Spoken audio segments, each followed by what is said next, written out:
Good evening, everyone. And Happy New Year. This is 2025. This is the first meeting. I think we got a little echo here, clerk. Is that something on my end?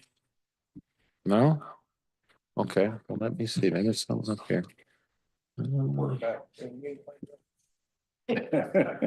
All right. Is that better? That's better. There we go. Okay, thank you. Well, welcome. Tonight is the first regular session meeting of your Unified Government of Wyandotte County, Kansas City, Kansas, and welcome. It also includes our planning and zoning portion. Before I call the meeting to order, I want to announce that some commissioners, staff, and the public are attending remotely via Zoom, by phone, or they're on site. All participants joining by phone should please mute your phones when not speaking to avoid any background noise. During this meeting, please make sure that you announce yourself by name and title every time you speak, so the public that is observing knows exactly who's speaking. This is critical given the number of remote participants and its current guidance from the Kansas Attorney General's office. If the public comments are allowed during this meetings, please make sure that you're concise and the comments should be limited to the topic for that discussion. And we do have rules of decorum for this chamber. I asked respectfully that everybody please abide to those rules in acknowledgement that any disorderly conduct is strictly prohibited. I'll now call this meeting to order. Clerk, roll call, please. Roll call. Ramirez, Here. Hill, Here. Kane, Here. Lopez, Here. Stites, Here. Davis, Here. Bynum, Here. Burrows, Here. Townsend, Here. Burns. We have an absence memo. Garner. Here, thank you, clerk. The invocation tonight is going to be given by Chaplain George Kemper Sr. of the Ebenezer Ministries Church, followed immediately by the Pledge of Allegiance. Pastor Kemper, if you can come forward, and I'll ask everybody, please stand at this time.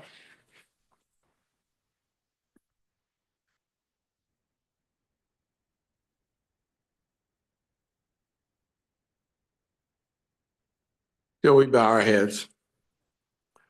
Lord, you have entrusted us as stewards of our community.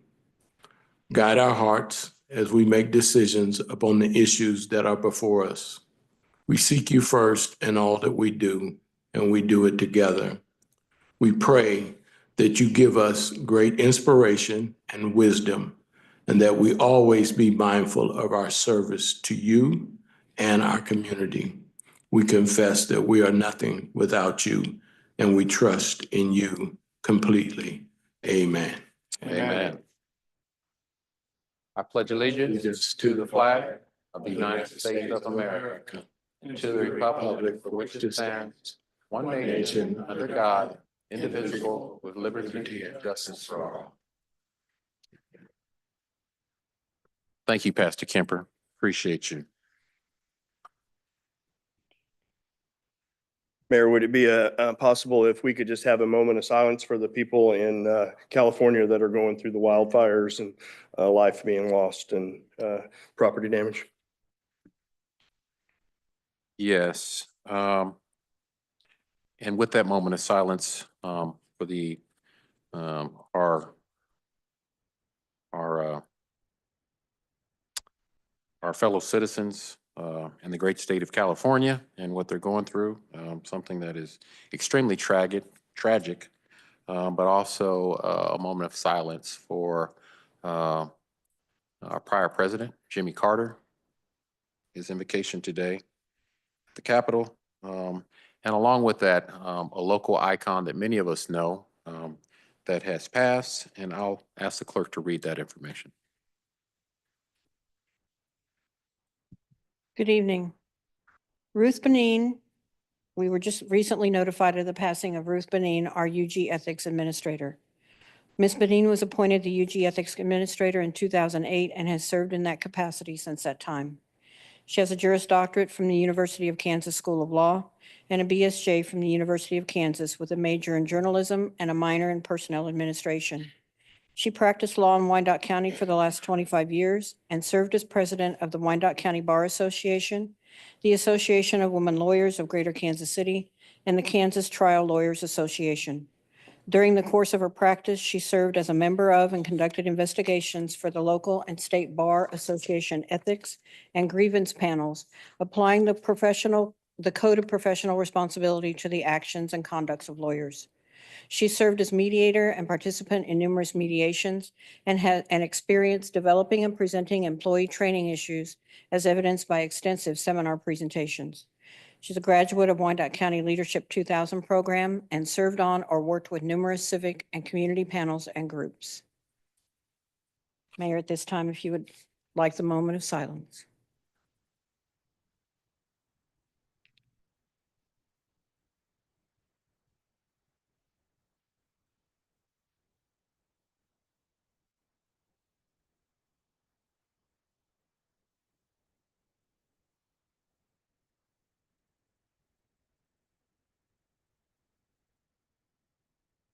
Thank you, Clerk. And I just ask that all the family, friends, loved ones, those that know any of the individuals, either directly or indirectly, that you keep the family, friends, and loved ones of those that are navigating through this situation or loss. Keep them in our thoughts and our prayers. That takes us to the mayor's agenda. Well, before I do that, Clerk, are there any revisions to tonight's agenda? There are no revisions. Thank you, Clerk. That takes us to the mayor's agenda. We have 3 items. The first item is the presentation from the mayors of Bonner Spring, Edwardsville, and Lake Corvera. I believe in the concept of I know we're a unified government, but we are also one unified Wyandotte.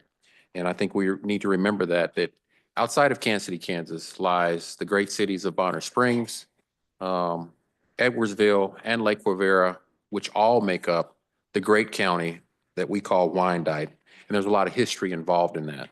As we try and build these stronger partnerships and relationships with our fellow councils and mayors and leaders and elected officials and staffs of our partnering cities here in Wyandotte County, part of that is to make sure that we provide opportunities for open communication and dialogue. And this is one of those moments. And so we are honored to have Mayor Stevens from Bonner Springs, Mayor Cahar from Edwardsville, and Mayor McCullough from Lake Corvera with us online. Is Mayor McCullough with us tonight? And so we will start off with Mayor Cahar from Edwardsville, and she will make her first presentation. Mayor Cahar.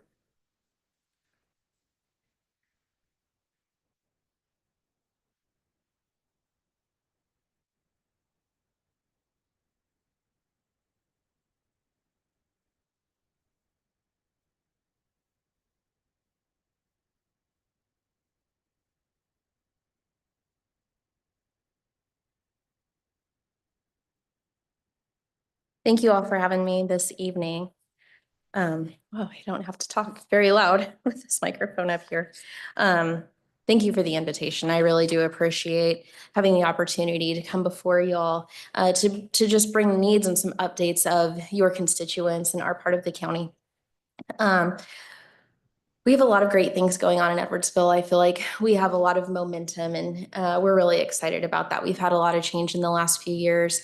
New city manager, new assistant city manager, new police chief that many of you are familiar with because he retired from Kansas City, Kansas Police Department. And so we've got a lot of change, but a lot of momentum moving in a great direction. So we're really excited for great things ahead for our city.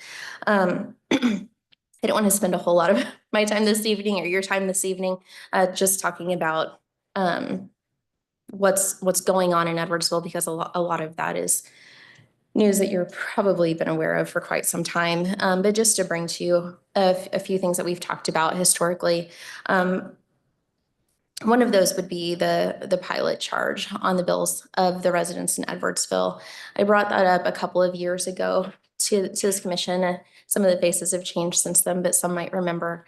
When I brought to your attention a few years ago, I was told, wait for a little while because we're in the middle of a budget cycle, so there's nothing we can do about that now. It's been a couple of years, about 1.5 years since then, and so I'm hoping to just bring that back to your attention. I know when I've been here before, I spoke on behalf, the last time I spoke on behalf of the entire county, but this time just speaking for the residents in Edwardsville. What makes that unique is the pilot is charged on our utility bill, but that money goes straight into the Kansas City, Kansas general fund. And so what's happening, in fact, is the residents of Edwardsville are being taxed to supplement the general fund of Kansas City, Kansas. And so I was really hoping to get an update on that. It doesn't have to be this evening, and I'm not trying to put you on the spot, but maybe to get an update from staff or commission as far as when we could expect that discussion to be on an agenda specifically for Edwardsville, to have that pilot removed from our bill, so we're not paying a KCK tax. One other thing that I mentioned before, but was among many other things, is the PET board. That's the Wyandotte County Library Board, a portion that sets the tax for residents who live in the Piper School District, the city of Edwardsville, or the Turner School District. And so basically, if residents are not living in Kansas City, Kansas School District or Bonner Springs, then they are taxed by this PET board. On the PET board are 11 members that are appointed. 5 of the 11 members don't pay the PET tax. So they're voting on a tax that they don't pay. We've got 2 members from Piper, 2 members from Turner, 2 members from the city of Edwardsville.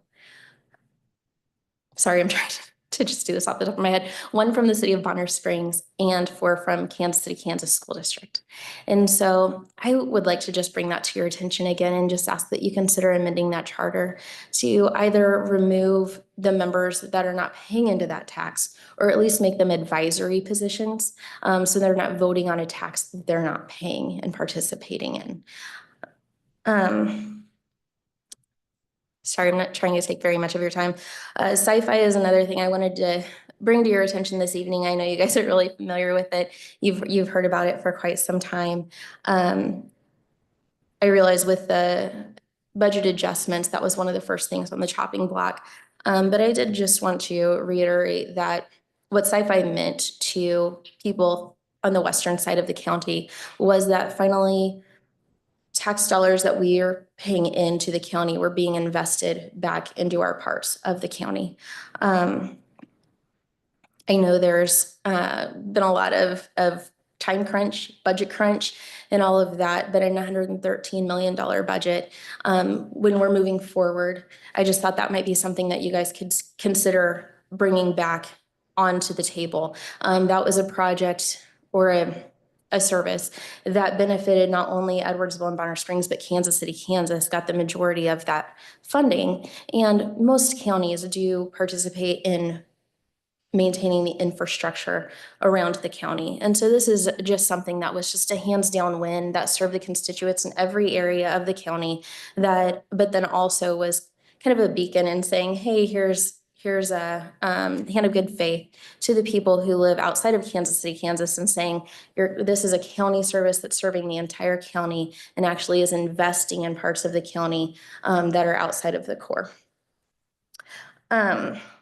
Those are the 3 major, so PET, pilot, and sci-fi. I did want to take an opportunity as well to thank you all for voting for revenue neutral.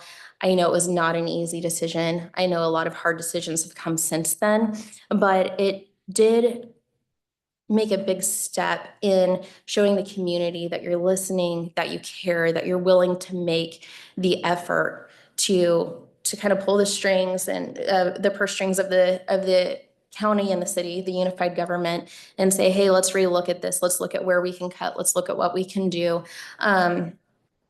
I know that wasn't an easy decision, and I did want to take a minute and thank you guys for that. Thank you for moving in that direction. I know it wasn't easy, and the community does appreciate that. I told you I'd keep it pretty simple, so I'll stand for any questions that you guys might have. Well, didn't appear to be any questions, Mayor. Thank you so much. And thank you for your time. Thank you so much. Have a great evening. Thank you all. Okay. Next up, we'll have Mayor Stevens from Bonner Springs with his presentation.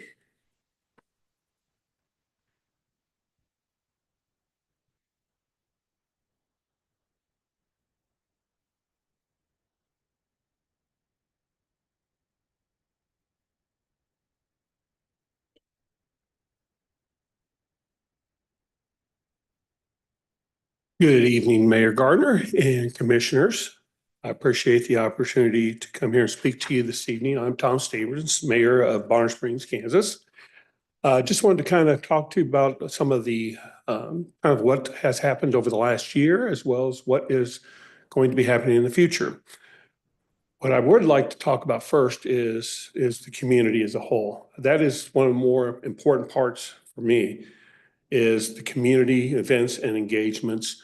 It's nice to have projects, and we're going to have a whole lot of projects coming up here that I will show you here shortly. But I did want to highlight that over the last year and continuing to next year, we put on a lot of events in our downtown area. And it's a way for the community to come together, not only just the members of Bonner Springs, but community members from around the area, from Edwardsville, from KCK, from Linwood. They all come across the river from Shawnee, and they participate in many of the things we have going on. We have the Evenings on Oak, which runs through many of the summer months. In conjunction with that, we also have if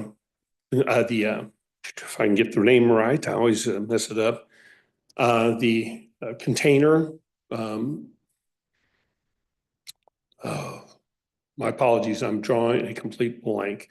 It is the concealed, not concealed, but the container area where we can have alcoholic sales within the confines of the downtown area, consumption area. I knew I'd get it sooner or later.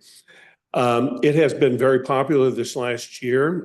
There were concerns. Is it going to cause potential issues with patrons?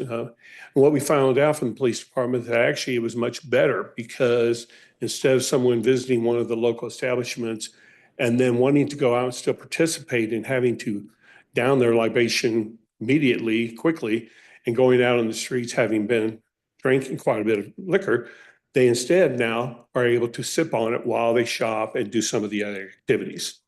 So come this year, we will be having many of those events. Watch for our webpage, and we'd like to have any of you come out there.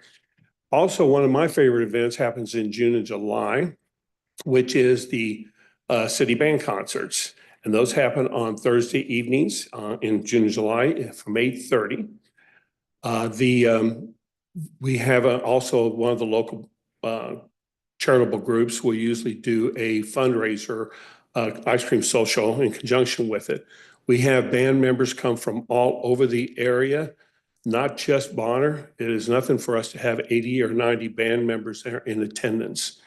And they come there for a Dairy Queen gift card for $4, but they do enjoy themselves and have a good time. And the patrons, the community loves the band concerts. So I wanted to highlight this. I asked last year after our Tiblo Day celebration, where we seemed to have just tremendous crowds this last year, after having changed the format, how we did it for 2 years ago.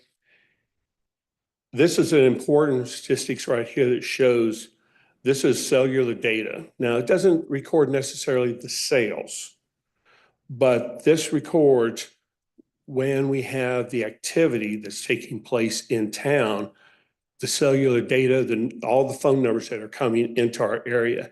All those areas that are highlighted in yellow is when we've had events going on. And that shows the number of outside interest of people coming into our downtown area who may shop at that point in time, or we'll see shops that are available and will come back at some other later date. So I think it's important. Those events are important, not only just for the community, for as a gathering area, gathering time, but also for our merchants.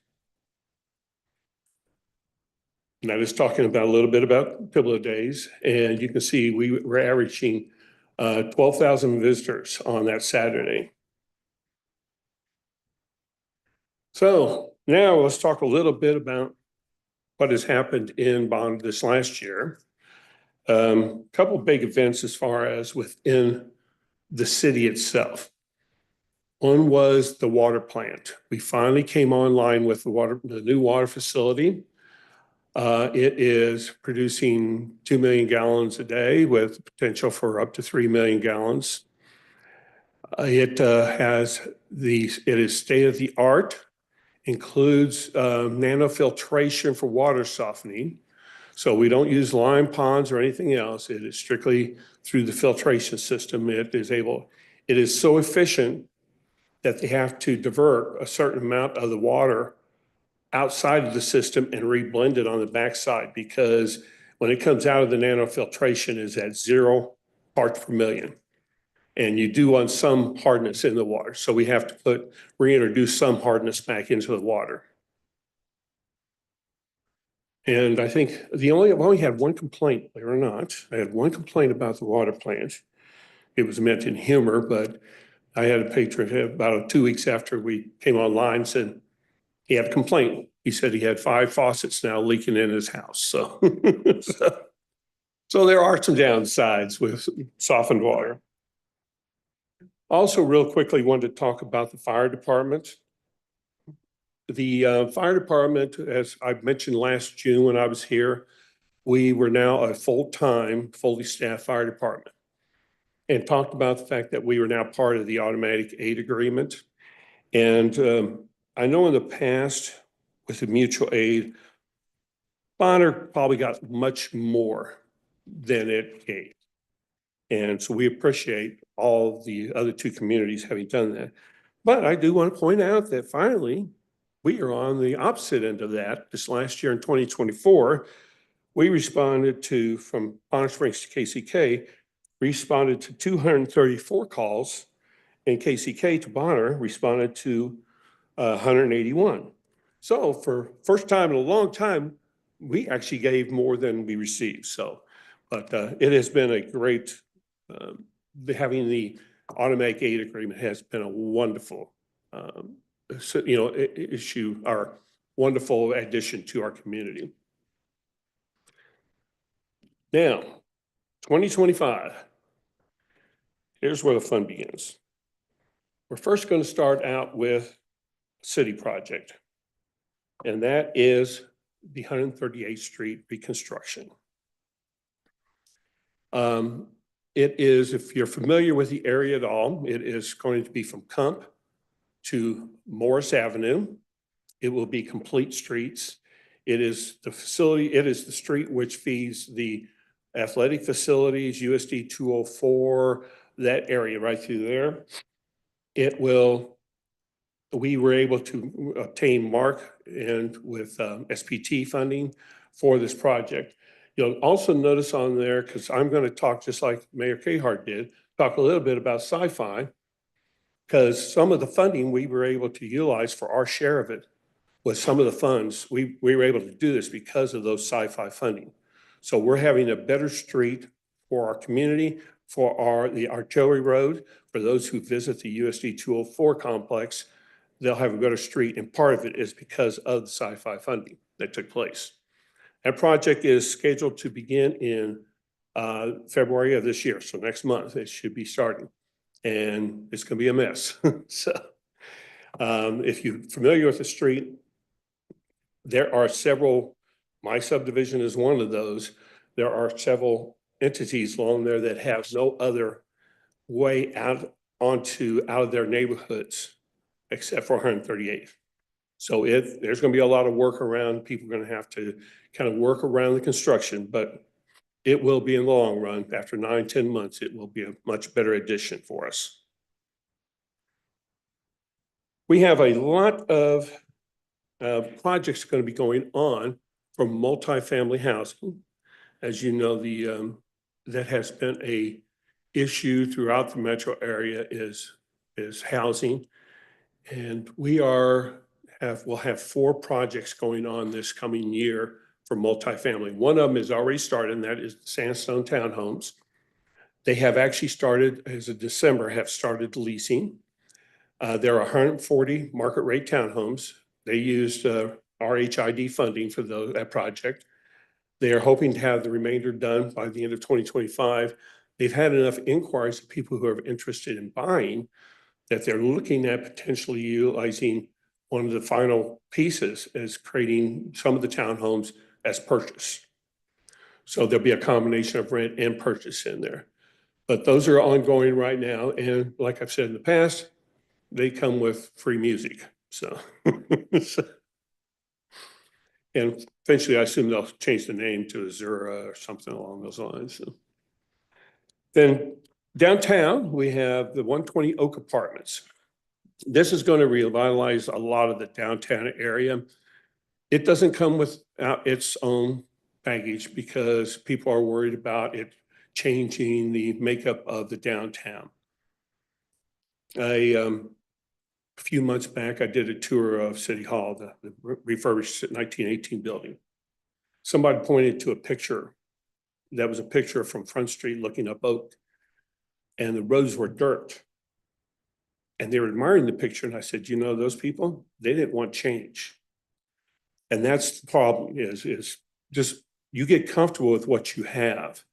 And so people are afraid of something new coming in. They're afraid it's going to change how how the city operates, how the downtown is going to function. But instead, I look at it from a different perspective. Those apartments are going to bring potentially 100+ new patrons to visit the restaurants, to visit the shops downtown area. There will be some headaches, there always is, but I think overall it is a wonderful project, and it should be starting here in the next month or two. They should be breaking the ground on it. Next up is Bonner Springs Senior Villas. If you're familiar with Bonner, on Kansas Avenue and K7, there is the Dollar Tree. Back behind Dollar Tree is a nice expansive lot. And that's where they're going to be building the Bonner Springs Senior Villas. They are 48 units of senior, 55+ housing. They received LIHTC funding for those. And if they are successful, they also own enough land there that if those are successful, they also plan on building an additional 48, almost like a mirrored building of the original building. It will include amenities that are basically geared towards that age group. We also have, and this is a lot of going on, like I said, this would be a normal Tuesday in the UG, but for Bonner, this is a lot going on this next year. We also have the Cornerstone Apartments. Yeah, again, we're back along K7 Highway where the Academy Bank is, Price Chopper. Just between there and I-70, the Cornerstone Apartments are going to be built. They are 204 units. They are, it's the word jargon, low cost, affordable housing, et cetera, et cetera. They are using the non-bid LIHTC for those apartments. The presentation that was given to us by the representative from Cornerstone Apartments, these are just as good a quality apartments that you had seen at any market rate. And so I like to word it differently. I like to call it quality housing at affordable prices, because these are going to be apartments that are going to be occupied not by low income. They are people who are hardworking members of our community who work for our cities, our school districts, many of our businesses. They will be starting those next year. And so that's another 204 units. So basically, within a matter of a year and a half, Bonner can potentially grow from around just shy of 8,000 residents. We may be up to about 9,500. So it's going to be a little bit of overbearing for a lot of people. So on the commercial side, we continue with the Compass 70 Logistics Park. Two of the buildings have now started, are in process of being raised or constructed. One of the buildings already has a tenant that is part of the reason for that first building getting built. They have not released that name yet. It still goes by the code name of Steamboat. They will be, sometime in the near future, will be putting the sign on the building, and at that time is when they will release the name of the building. From what I understand, it is a pharmaceutically related company, and I believe they're a Fortune 100 company, if I'm not mistaken. But that project continues. There's 2 buildings currently under construction with the potential of 3 additional buildings at some point in time. I don't know if there's, I know Mr. Kendall is here. Do you know if there's a time for occupancy they've talked about at all? About occupancy, are they talking this fall then? Okay, so it looks like potentially this fall it could be. Continue with some commercial development. We're going to add a second QT to Bonner Springs, and we're going to be a 2 QT city. If you're familiar with the Old Dominion location, right on the other side of the street, it will be the QT. It will be, and I want to make sure we clarify this. They will have diesel pumps. They will have ability to service large semis for diesel fueling. But I want to point out to make sure that people fully understand that it is not a truck stop, because that seems to have a bad connotation nowadays. There is no lounge area. There's no overnight stay parking areas. It'll be strictly for fueling purposes. And believe it or not, our fire department is actually looking forward to potentially taking advantage of it, because as we have on-site diesel fueling for our fire trucks at the fire station, but that equipment has gotten very aged and it is costing some dollars to constantly repair it. And they're looking at this as being a spot where they might completely abandon that fueling at the station and be able to fuel right there at QT, because they'll be able to handle the vehicles. We also have another convenience store that's going to be built in 2025 down on K32 called the Snack Attack. And then it's always important to always find occupancy for buildings. And we had Front Street, we had a building that was sitting there unoccupied for a period of time by Kincaid. And they now someone has bought the building, and it is Dietz Trailers. They have already started rehabbing the building and have already got a lot full of equipment there for sale, so for resale. Also, real quickly, on the entertainment side, we hosted, Country Stampede came out here last year. It was very successful, and they are continuing, have decided to come back out here again this year and are continuing their operations. They've already announced some of their programs that they're going to be adding. And that's the thing about Bonner for a small community. On any given weekend, whether it be Renaissance Festival, whether it be Azura. I'm old fashioned. I can't get over the name of Sandstone.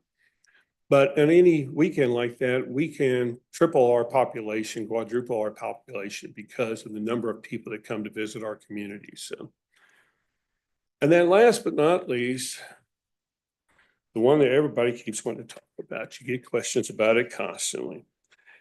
That is still ongoing. They have been continuing working their steps necessary from the planning side of it. The staff continues to work with the developer themselves to try to put together the final touches on a development agreement. If you'd asked me 5 months ago what the odds are of this happening, I probably would have said probably not very good. But in that period of time, a lot of things have changed. I think a new reality has set in, that all of a sudden they realized that we'd love to have you, but we don't need you. And I think they realized that, and now there's a better negotiation happening. And so I think we're getting closer to being able to potentially maybe announce that in the near future and be able to have that come in front of the council. And if it passes, then head to the state for STAR bond approval. Last but not least, before I get into the questions, I was just going to quickly mention the same thing that Mayor Cahard mentioned about sci-fi funding. It was, first of all, I want to congratulate Mr. Johnston and his staff. I think sometimes people don't realize, don't fully understand and grasp the fact that budgeting is not a 3-week process, a 4-week process. In fact, his staff probably started on the 2026 budget as soon as the 2025 budget was passed. So it's an ongoing process. So when they operated under one set of rules of what the criteria was, what they needed to accomplish. And then at the 11th hour, it gets changed on them. And it sent them into a scramble. And when you do that, you do what's necessary to try to make a budget work because you have a small window of time to make that happen to get to the state. And so I hate to use the phrase, but you look for that low-hanging fruit. What is not going to cause the least amount of problems, the disruptions, et cetera. And one of those was the sci-fi funding. The reason I kind of want to talk about maybe potentially looking at in the 2026 budget and bringing it back. The sci-fi funding for the UG, which is what the staff would have seen, the UG staff would have seen, is what kind of effect it had on their budget, was probably very small. But when you get to the communities of Edwardsville and Bonner, it has a much bigger impact. It allows us to really do some of the projects we need to, like the rebuilding of 138th Street and maintain some of our roads that we need to. The biggest thing I get when it comes to property taxes from people, you don't hear them complain that much about the city property tax. What they complain about is the county property tax. And you know the old saying, perception is reality. And for them, what they see is they see a lot of money they send to the UG, the Wyandotte County, but they don't see anything in return. Now you try to explain to them, yes, out of there comes the DA's office, district court, the jails, the sheriff's department, the health department, but they don't see that any of that investment in our community. They see an investment all down here in downtown. And the sci-fi was one of the things we could always point to as saying, here is some of your county funds, that you pay on property taxes, coming back to us and helping us with some of our infrastructure needs. So with that, I would just like to make that one last plea is that in the 2026 budget, if you would potentially consider reinstituting the sci-fi funding in some form. So with that, I would be willing to answer any questions.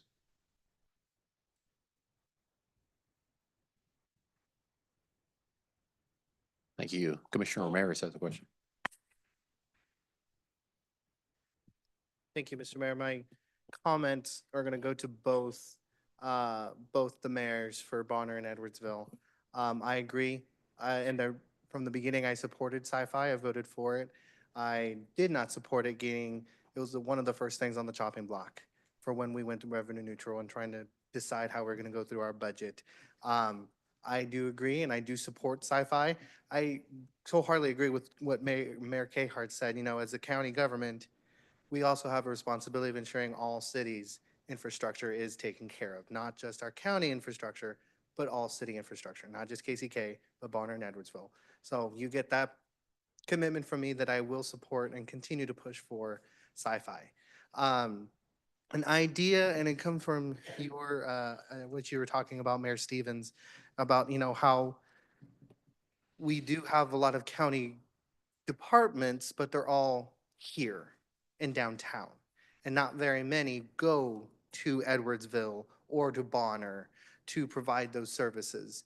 2 administrators ago, when we had previous Administrator Bach, an idea that I did bring to him, and it just didn't go anywhere at the time, and this is an open idea I'm bringing to you, our Administrator Johnston, creating a mobile city hall. Every bi-monthly or every quarter, a van that has the capabilities to provide county services go to the citizens one weekend on a Saturday to Bonner and Edwardsville and just be there and provide services so they can see the faces of their county government and their employees as well. at the time, he thought it was a great idea. He said after COVID, with us growing our infrastructure, our IT infrastructure, he said it wouldn't be that hard. But again, it was just an idea that just didn't go anywhere. And I would still like to pursue that because I think it's a good idea. Other cities I've seen, that's where I got the idea from, was other cities, they had mobile city hall, days or hours that would just go around the community so that the government's not just stuck in the confines of downtown. Yes, we as commissioners, we go out and we do our thing, but our government should do the same. Employees should go out, and I know a lot of employees do, but in the capacity of providing services. So it is an idea that I have brought forward, and I hope I can get some support on the commission and from staff of us looking into that, because I think that'd be very beneficial and would hopefully ease minds of the citizens of Edwardsville and Bonner that their county government does care and that we will do what we can to help provide the services that we do. I will say, we do get stuck in as commissioners in our districts of being city business, but we're also at the same time county commissioners at the same time. And so it is a struggle sometimes trying to define and bounce back and forth. But I thank you for all that you do. You guys, you and your governing bodies and staff do an amazing job of keeping your cities going. And as everyone keeps saying, it's time for KCK and the UG to do their part and to help you along the way. Thank you. I appreciate those comments, Commissioner Ramirez. Yes, I know I don't want to speak for Mayor Cahart, but I can tell you the residents of Bonner, the elected officials out in Bonner would love more than be happy to entertain that possibility of having services in a mobile fashion be supplied out there in our communities. Okay. Thank you, Commissioner. Commissioner Stites. Stites, District 7. First off, I want to say thanks to both mayors. And I know we haven't got to Mayor out of Lake Rivera, but I'm sure we'll be able to speak to him also. But I appreciate both you guys taking your time to come out and speak to us. And it's encouraging to hear other commissioners say, thinking about outside of KCK, that we do represent all of Wyandotte County. We have districts, but we are county commissioners. And that means that when we make a vote, it affects all four corners of Wyandotte County. So I'm encouraged to hear that, and I like it. And I was the first one to gasp and scream and kick a little bit. And whenever sci-fi was pulled off, it was the first thing off the budget because it was easy. I don't think we did a good job at trying to figure out how we can not get rid of sci-fi. We could have partially funded it. There's some other things. And I think that this year we'll be able to, I'm hopeful that we're going to be able to reinstitute that in some fashion, if not fully fund it. The other thing I'd like to say, and about county services out west, and I'll bring this up only because Shelley, we just had, she let me know just 2 weeks ago, Shelley, now, that the state actually has approved us for a third location for a DMV location. And one of the locations that I have looked at and we have spoke about was Bonner Springs New City Hall.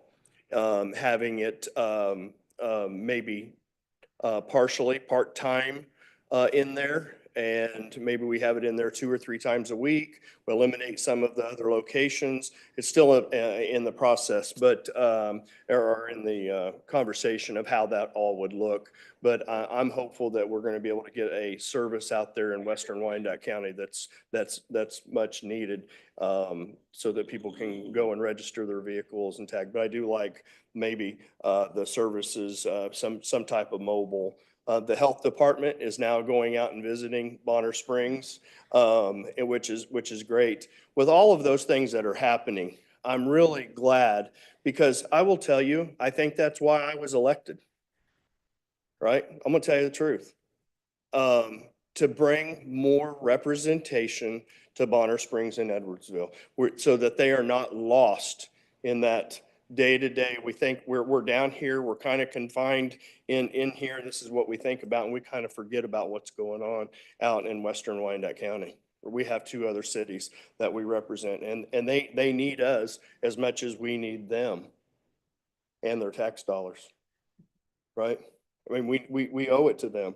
They're paying high taxes just like everybody else is. We owe it to them. So I'm glad that we're having these good conversations, and I look forward to 2025. Thank you guys again. Thank you, Commissioner. Commissioner Davis. I'll be quick. Mayor Stevens, thank you so much. I don't know if you remember, but I think, I think sometime last year, we were able to get together. You kind of hosted me and showed me around and told me about some of the very projects that were on the screen tonight. And there was something that you said that stuck with me. When a lot of people run for office, they get elected, there's a question of, what do you want to do? And you said, growth is coming. I'm paraphrasing your words, of course, but making sure that how we grow and making sure that the change that is coming is done in a way that people are comfortable with, done in a way that doesn't feel so dramatic, that doesn't feel so fast, that isn't so shocking, but is meaningful, right? That's transformative. I'm paraphrasing your words, of course, but that stuck with me because that's exactly what is happening. I mean, the Mattel, the entertainment portion alone, and that a district and that giant park alone is massive. Just massive in and of itself, let alone all of the other projects and everything that you all are doing. And so kudos to you all. When you talked about quality housing at an affordable price, I think you all have shown, particularly for a town your size, how do you leverage LIHTC? How do you leverage KHRC? How do you leverage these things and help residents understand the value of growth and the value of expanding your tax base in a way that will be beneficial for the long run? And so I really, really appreciate that. And again, kudos to you all. Tibble Days, super fun. I've been before, and you all do that really, really well. Plan on going again, and so thank you for what you do to our city. I want to ask one more question. So we were kind of having a sidebar conversation here because we're having this conversation about the county services, right, and not just staying stuck here on the east side of town. And I kind of did recall previously that, our health department was doing some work, and then Commissioner Stites did confirm it. Are you seeing that in your city? Are you seeing our health department employees in Bonner Springs? Yes. Okay. I did get a letter from their office, email back in November. Mhm. Though they've had a few people show up, it has not had the response that they were hoping for. That I think there's much more need Sure. for it than who is showing up. And so they have reduced it back. It was twice a month. They reduced it back to once a month right now. And then they're going to reevaluate it come April, May timeframe to see what can be done. Do they stop it? Is there enough to support and justify coming out there? I think it's a failure probably on our part as well, in that we haven't continued to make it known into the public that service is available. I was going to ask about that, like if there's been, and obviously we can be kind of, coordinating and promoting on our side. I think I might have seen something from our end, from our health department about them being in your city. And so I just wonder what we can do, and maybe perhaps when you all have the bands, right, coming out and playing on those Thursday nights, on Tibble Days, maybe those are some of the other opportunities to have some of those UG services available, just so people know, what they are. Correct. But yeah, I'm glad that at the very least something, right, has been started, and obviously we can continue to build on that. Thank you. Thank you, Commissioner Davis. Thank you, Commissioner. Commissioner Burrows. Thank you, Mayor. Mayor, I want to thank you for allowing opportunity for the mayors to come in and speak with us. I know My colleague and I spend a lot of time out in Bonner and Edwardsville, coming by and to the many events, but it's nice to have them here in our city hall to hear the concerns and successes and the projects that are moving forward.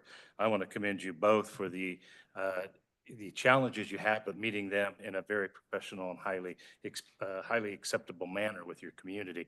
I know, having lived in Bonner Springs for a number of years and Edwardsville both, that I know the challenges in those communities, but I have to say the amount of development that is occurring south of the river, west of 435, is really quite enormous. There's a lot of economic development. You talked about the light tech for the senior citizens. I commend you on that, as a dire need in both areas. And I was wondering if Edwardsville will be stepping up and doing the same thing. I know you have the Groves development that is occurring up off of I-70 and I believe it's 94th Street or 98th Street. And I've been up through there looking. The new city hall that you all did in Bonner Springs a couple of years ago, the water plant, the downtown development that has occurred with the old grocery store when there was much need to eliminate what some considered the eyesore in the old history of the corner. I know many of us years ago were concerned about what would happen to downtown Bonner Springs when Walmart moved in. And we see the resurgence of downtown, the reinvestment in downtown, and then the continued growth in Edwardsville along the lower corridor, Wood End Road. And I continue to hear investment going in that direction too. So kudos to both of you. Financial challenges, the COVID challenges that we all went through as a community. And I know my colleague and I will continue to work on ensuring that, to the best of our ability, that Sci-Fi gets its consideration back into your community, knowing the good that it provides. So, Mayor, again, thank you for allowing them here this evening and having them here share their growth and opportunities. And it's nice to have our partners at the table, all one Wyandotte. So, thank you. Thank you, Commissioner. Thank you, Mayor. Thank you for Mayor. your time. Thank you so much. Clerk, do we have Mayor, Lake Rivera, Mayor McCullough, is he online? I am on the line. Can you hear me? Yes, you've got, welcome, Mayor. Thank you for having me, Mayor Garner. I apologize I'm not there in person. I spent a good part of the day trying to get up my driveway and didn't want to try it again in the colder temps. So don't have as good a snow removal out here as some of you folks. But I know we're we straddle both counties. We're in Johnson and Wyandotte. All of our city functions are in Wyandotte County. We're very proud to be part of the unified government and part of Wyandotte County. A theme that we have for Lake Quivira this year would be improvements and partnerships. So I've really had the pleasure of getting to know Mayor Garner and Commissioner Burrows and being more involved with the mayors, both Mayor Stevens and Mayor Carhar. Met you, chatted with you guys at the Council of Mayors meetings. I feel as though prior administrations here at Lake Quivira didn't, have the time or the bandwidth to attend those types of meetings, but there's so much valuable information. So I wanted to, first of all, thank you all for helping me understand what's available for the cities, what's available for us to try to get funding, because with our town, the majority of our revenue comes from property taxes. We really don't have many revenue streams. But I would say some of the wins we've had this year, we've really made an effort to clean up within our city limits, the area on Holiday Drive. So I don't know how many of you travel on Holiday Drive between 435 and then east toward 635, but we had a lot of overgrowth. We had a drainage ditch that was overfilled, had not been cleaned out in decades. We were able to appropriate funds to that from our budget, get that cleaned up. I think it makes the road safer because it's easier to see as you're driving on that road. that is going to be a continuing effort that we're going to have as Commissioner Burrows knows, the road surface itself on Holiday Drive is rapidly being destroyed.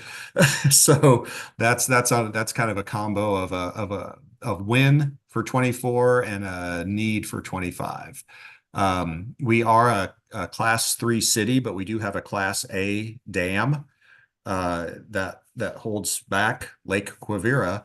And we were told by the state of Kansas many years ago that we had to fix our spillway that drains when we have overflow, it drains from the lake down into the river. And in between the lake and the river are all of the railroad tracks that carry tons and tons of materials back and forth every day. So that was our biggest infrastructure project we've possibly had since the lake was built almost 100 years ago. So that was completed in 24. We're very happy with it. It finished ahead of schedule, slightly under budget.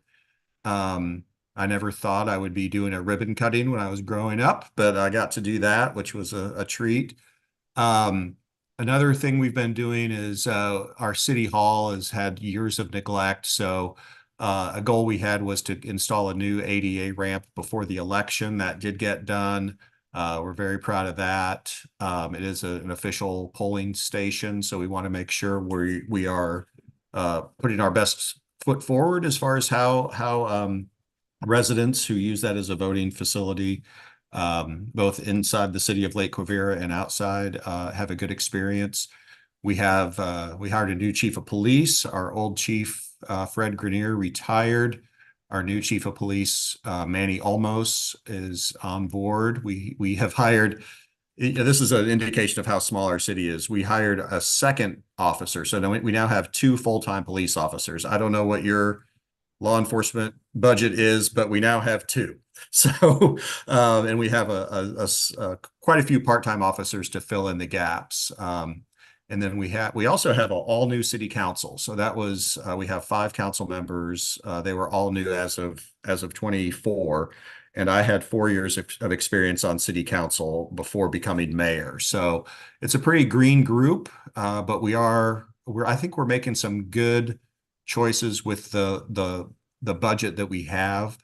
And that's the primary balancing act that we all deal with, is how to best spend the funds that we're fortunate enough to have from our taxpayers. So we're looking for different ways to increase our revenue outside of taxes, outside of property taxes. We do have our own fuel station, which we brought in.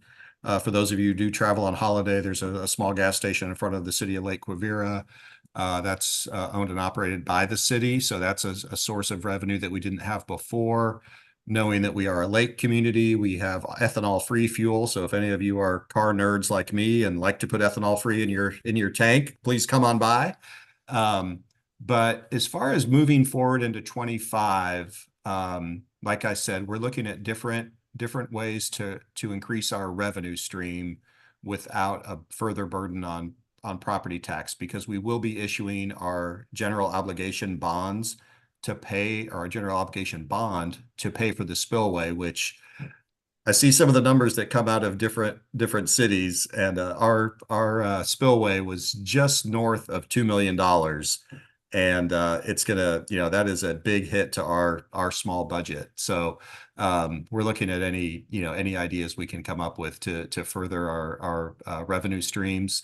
Commissioner Burrows has been very helpful brainstorming with me on that, and our council members. So appreciate that. We're looking to possibly get Google Fiber into our residents. And we have some hires we need to do: building official, treasurer. And Mayor Carhar, I do need to chat with you next chance I have to reach out to your office. There's also a discussion about a possible partial quiet zone for the railroad tracks that are near us. So that's those are things that are coming. And just wanted to echo my fellow mayors on the sci-fi funding. Any help we can get to make our roads safer is really a constant theme I hear from my constituents, is Holiday Drive and safety. We have a lot of large semis that come through. And we're just, we're really hopeful that we can get the road improved. And, one revenue stream that is not going to be happening, despite rumors you may have heard, we're not draining the lake and putting in a new arrowhead there. So the Chiefs are not moving to Lake Quivira. So you can put that rumor to rest. So, yeah, I guess, that's really, we're a small town. We have 397 homes. We're proud to have our city hall, our city government in Wyandotte County, and appreciate the partnership. Like I said, we've been trying to improve our city hall and improve our city in general, and really appreciate the best thing I've gotten out of the last year are the partnerships I've made with the other mayors and Mayor Garner and Commissioner Burrows, and just the exchange of knowledge. So for me, it's just a big thank you, and hopefully a small ask. So I'd be happy to answer any questions. I know Lake Quivira might be a little bit of an unknown. We're kind of just a fraction of our city sits in Wyandotte County. So I'm happy to answer any questions you might have for me. Thank you, Mayor. Commissioner Ramirez has a question. Thank you, Mr. Mayor. Question. The mayor did bring up a question that was been jumbling in my head. Was Lake Quivira included with the sci-fi, or was it just Bonner and Edwards? It was just Bonner and Edwardsville. Okay. Their mayor, this mayor is fairly new, and so the previous mayor wasn't available at that time to make an ask. Okay. I was just curious because I didn't think about that. I knew Lake Quivira straddled between Johnson County and Wyandotte County, but I was not aware that their city functions were within our boundary. So in my mind, they should be accustomed to sci-fi as well, just as Edwardsville and Bonner is. Thank you, Commissioner. Commissioner Stites. Stites, District 7. Mayor, thank you also for being here. The one thing that you had mentioned, and I travel Holiday Drive just about every single day also. And I will tell you the truth, I had no idea that your gas station was open to the public. I thought it was private, and just a suggestion from me to you, you might look at some sort of signage or something that makes people realize that they can pull in there and fill up their tanks, or I don't know if you have pop or, snacks or whatever you have in there, but you're talking about different ways to increase revenues. Like I said, I had no idea that you could pull in there and get gas. So just a suggestion. Thank you again. Thank you, Commissioner. Commissioner Lopez. Yes, Mayor. Commissioner Lopez here, District 6. How much history do you know about that ground over there that you're mayor of? I have only lived at Lake Quivira for coming up on 9 years. So the history of the city itself, I know it was developed as kind of a weekend getaway retreat as far as the lake going in and the lake itself, and when the community was built in the 30s. I know we neighbored Morris Township. I know there are there were family farms that were in that area. But as far as knowing the specific history through the years, I believe the city was incorporated in 1973 as a city. So I'm kind of running low on my knowledge at the moment. I know a lot about the budget. Yeah. No, what I was just getting at was I'm not like a huge history buff, but I like to read history about my area and whatnot. And there's Tuttle Creek right there on the south side that the dam spills out into. Yeah. And apparently back in 18-something, early 1800s, mid 1800s, something like that. I can't remember quite year date, but the Jesse James gang ran through there, and there was an old barn over there somewhere by the creek. And apparently there's a bunch of loot buried over there somewhere. Just don't know where yet. Budget solved. Thank you. Yep. Thank you, sir. Thank you, Commissioner. Commissioner Burrows. Thank you. Mayor McCullough, Commissioner Burrows here. Please tell Wallace I owe him a phone call. We've been playing phone tag for the last week or two. I did look into the IT and the quiet zone, and I do have some information, and I will meet with him and yourself if you're available again to have that discussion. But I haven't forgot about our position. We've just been playing phone tag. But, Understood. Thank you. But it's been my pleasure getting to work with you. Oh, likewise. Thank you.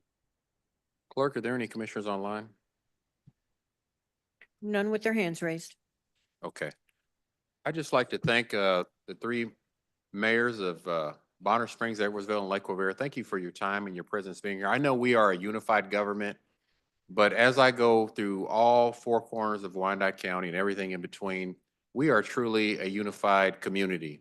And what that means is what affects one affects all. I know we're talking about a lot of attention on the eastern portion of Wyandotte County, where some of the more distressed zip codes, areas that have been disenfranchised and disinvested. But the needs are great throughout Wyandotte County, be it Bonner, Edwardsville, Piper, the western portion of our city, and those residents hold just as much value when you talk about equity and making sure the resources of this unified go to the areas where they're needed the most. And so I want everybody to just realize that we are truly a unified community. And I'd like to stress with this statement, we are one Wyandotte. And I'd like for us to see ourselves as that. And I think these type of partnerships and collaborations that I've seen growing with this commission and the support that you've heard tonight from this commission, mayors, hopefully not just you, but your councils and the residents will see value in the support that is being generated from the unified government.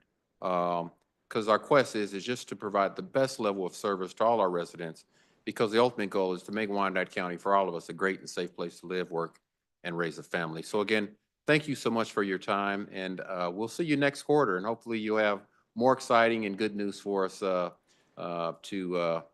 relish on. So thank you so much. That takes us to our next item on the mayor's agenda. Clerk, I believe there's some proclamations. Could you go through the abbreviated summaries? Proclamation. Now therefore, I, Tyrone Garner, Mayor CEO of the Unified Government of Wyandotte County, Kansas City, Kansas, do hereby proclaim January 16, 2025 as Provider Appreciation Day in Wyandotte County, Kansas City, Kansas. Proclamation. Now therefore, I, Tyrone Garner, Mayor CEO of the Unified Government of Wyandotte County, Kansas City, Kansas, do hereby proclaim Saturday, January 18, 2025 as Golden Royalties Chapter Day in Wyandotte County, Kansas City, Kansas. Thank you, Clerk. That takes us to the planning and zoning portion of tonight's agenda. We will transition into that. We have two distinct parts for this portion of the meeting. The planning and zoning portion will be handled, followed by the regular commission portion of the meeting. Clerk, could you read the statement required by state law? Good evening. We would like to welcome all present to this meeting of the Unified Government Commission. Members of the commission are Mayor CEO Tyrone Garner, Commissioner Melissa Bynum, At-Large District 1, Commissioner Tom Burrows, At-Large District 2, Commissioner Gail Townsend, District 1, Commissioner Bill Burns, District 2, Commissioner Christian Ramirez, District 3, Commissioner Evelyn Hill, District 4, Commissioner Mike Kane, District 5, Commissioner Phil Lopez, District 6, Commissioner Chuck Stites, District 7, and Commissioner Andrew Davis, District 8. As each petition is called, all persons for or against will be given the opportunity to express their views. If this is the first time that a particular petition has been before the commission has three options. 1, it can approve the recommendation of the Planning Commission with 6 votes. 2, it can override the Planning Commission's recommendation, but it would take 8 votes to override. 3, it can return the matter to the Planning Commission for further consideration, together with a statement specifying the reasons for the referral back to the Planning Commission. The consent agenda is the first part of the planning and zoning agenda. Items on the consent agenda have received a unanimous vote of recommendation by the Planning Commission. Unless there is a request to set aside an item from the consent agenda by the applicant, a member of the public, the Unified Government Commission, or others, then the Planning Commission's recommendation on all of the items on the consent agenda will be adopted by the Unified Government Commission at one time.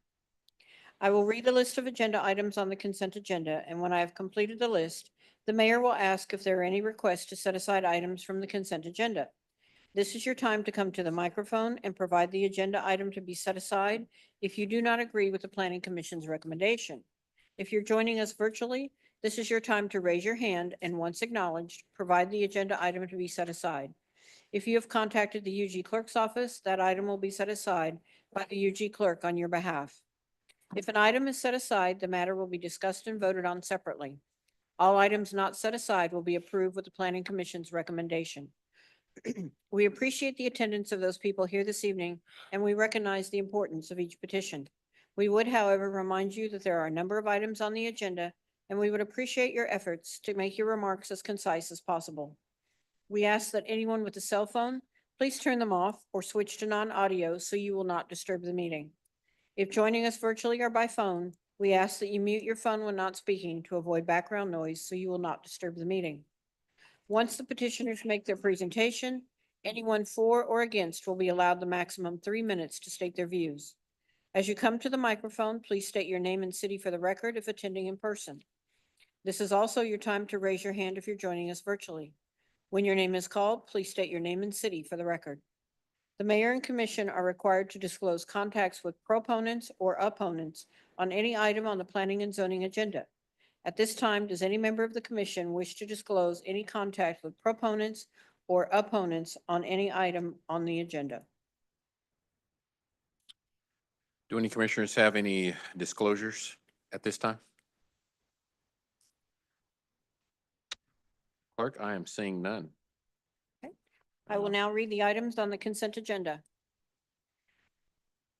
Change of zone applications. A1, COZ 2024-031, Austin Thompson with the Atlas Land Consulting. Change of zone from R1B Single Family District to RP2B Planned Two Family District to construct duplexes at 810 North 10th Street, 1007 Armstrong Avenue, and 1013 Armstrong Avenue.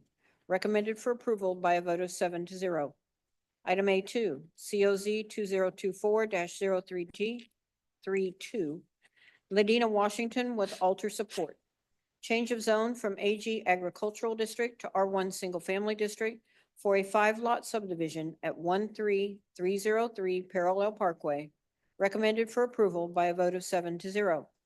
Item A3, COZ 2024-034, Amy Grant with Polsonelli PC. Change of zone from no zoning to RP5 Planned Apartment District to construct an apartment complex at 6909 State Avenue. Recommended for approval by a vote of 7-0. Item A4, COZ 2024-035, Donna G. Change of zone from R1B Single Family District to R2B Planned Two Family District for a legal non-conforming duplex at 621 North 17th Street. Recommended for approval by a vote of 7-0. Special use permit applications. Item B1, SP 2024-089, Daniel Parker with Abogados KC LLC. Special use permit for continuation of a short-term rental at 535 Central Avenue. Recommended for approval by a vote of 7-0 for 2 years. Item B2, SP 2024-102, Neil Palmer. Special use permit for continuation of a short-term rental at 2520 North 131st Street. Recommended for approval by a vote of 7-0 for 2 years. Item B3, SP 2024-103, James Sullivan. Special use permit for continuation of a used automotive dealership at 1401 Miriam Lane. Recommended for approval by a vote of 7-0 for 2 years. Item B4, SP 2024-104, Denise Tomasic. Special use permit for continuation of a short-term rental at 419 North 6th Street. Recommended for approval by a vote of 7-0 for 2 years.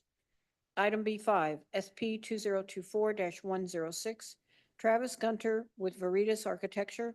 Special use permit for an emergency group home and event space for Foster Adopt Connect at 901 North 8th Street. Recommended for approval by a vote of 7-0 for 2 years. Master Plan Amendment Application. Item C1, MPL 2024-012, Amy Grant with Polsinelli PC. Master Plan Amendment from no designation to high-density residential for construction of an apartment complex at 6909 State Avenue. Recommended for approval by a vote of 7-0. Miscellaneous items. Item D1, an ordinance rezoning property at 601 Village West Parkway from AG Agricultural District to CP3 Planned Commercial District, recommended for approval. Item D2, an ordinance rezoning property at 9711 State Avenue from AG Agricultural District to MP2 Planned General Industrial District, recommended for approval. Item D3, an ordinance rezoning property at 313 North 10th Street from R1B Single Family District to RP5 Planned Apartment District, recommended for approval. Item D4, an ordinance rezoning property at 7957 State Avenue from C1 Limited Business District and R1 Single Family District to CP1 Planned Limited Business District, recommended for approval. Item D5, an ordinance authorizing a special use permit for operation of an automotive repair business at 1101 Minnesota Avenue, recommended for approval. Item D6, an ordinance authorizing a special use permit for continuation of the temporary use of land for a community garden and greenhouse at 1810 North First Street, recommended for approval. Item D7, an ordinance authorizing a special use permit for continuation of community garden, storage containers, coolers, and farm market training at 1900 North First Street, recommended for approval. Item D8, an ordinance authorizing a special use permit for continuation of live entertainment at a drinking establishment at 322 North Sixth Street, recommended for approval. Item D9, an ordinance authorizing a special use permit for a daycare center at 3424 North 99th Street, recommended for approval. Item D10, an ordinance authorizing a special use permit for continuation of a short-term rental at 408 Sandusky Avenue, recommended for approval. Item D11, an ordinance authorizing a special use permit for continuation of a short-term rental at 2706 Esplanade Lane, recommended for approval. Item D12, an ordinance authorizing a special use permit for continuation of a short-term rental at 4138 Lloyd Street, recommended for approval. Item D13, an ordinance authorizing a special use permit for continuation of a short-term rental at 3925 Springfield Street, recommended for approval. Item D14, an ordinance authorizing a special use permit for continuation of a short-term rental at 4028 Booth Street, recommended for approval. Item D15, an ordinance authorizing a special use permit for continuation of a short-term rental at 4456 Springfield Street, recommended for approval. Item D16, an ordinance authorizing a special use permit for used automotive sales at 49 South 7th Street, recommended for approval. Item D17, an ordinance authorizing a special use permit for continuation of a short-term rental at 4110 South Minnie Street, recommended for approval. Item D18, an ordinance authorizing a special use permit for operation of a short-term rental at 4516 Eaton Street, recommended for approval. Item D19, an ordinance authorizing a special use permit for operation of a short-term rental at 2918 West 46th Avenue, recommended for approval. Item D20, an ordinance authorizing a special use permit for operation of a short-term rental at 7146 Parallel Parkway, recommended for approval. Item D21, an ordinance authorizing a special use permit for operation of a used automotive sales lot with light repair at 7521 Nebraska Avenue, recommended for approval. Mayor, this represents all of the items on the consent agenda. Thank you, Clerk. Before we proceed, there's a point of clarity, I believe, Mr. Hand. I'll turn it over to Commissioner Burrows. He has some questions for some clarity. Thank you, Mayor. Just briefly, Mr. Hand, I've got questions on A3, C1, and D3. Those are the three I'll be addressing. The A3 and C1 both have no designation to high density. I don't recall seeing that in the past. Could you explain to me what that means? No zoning, from no zoning to RP5 or for density? Should we pull it and talk about it legally?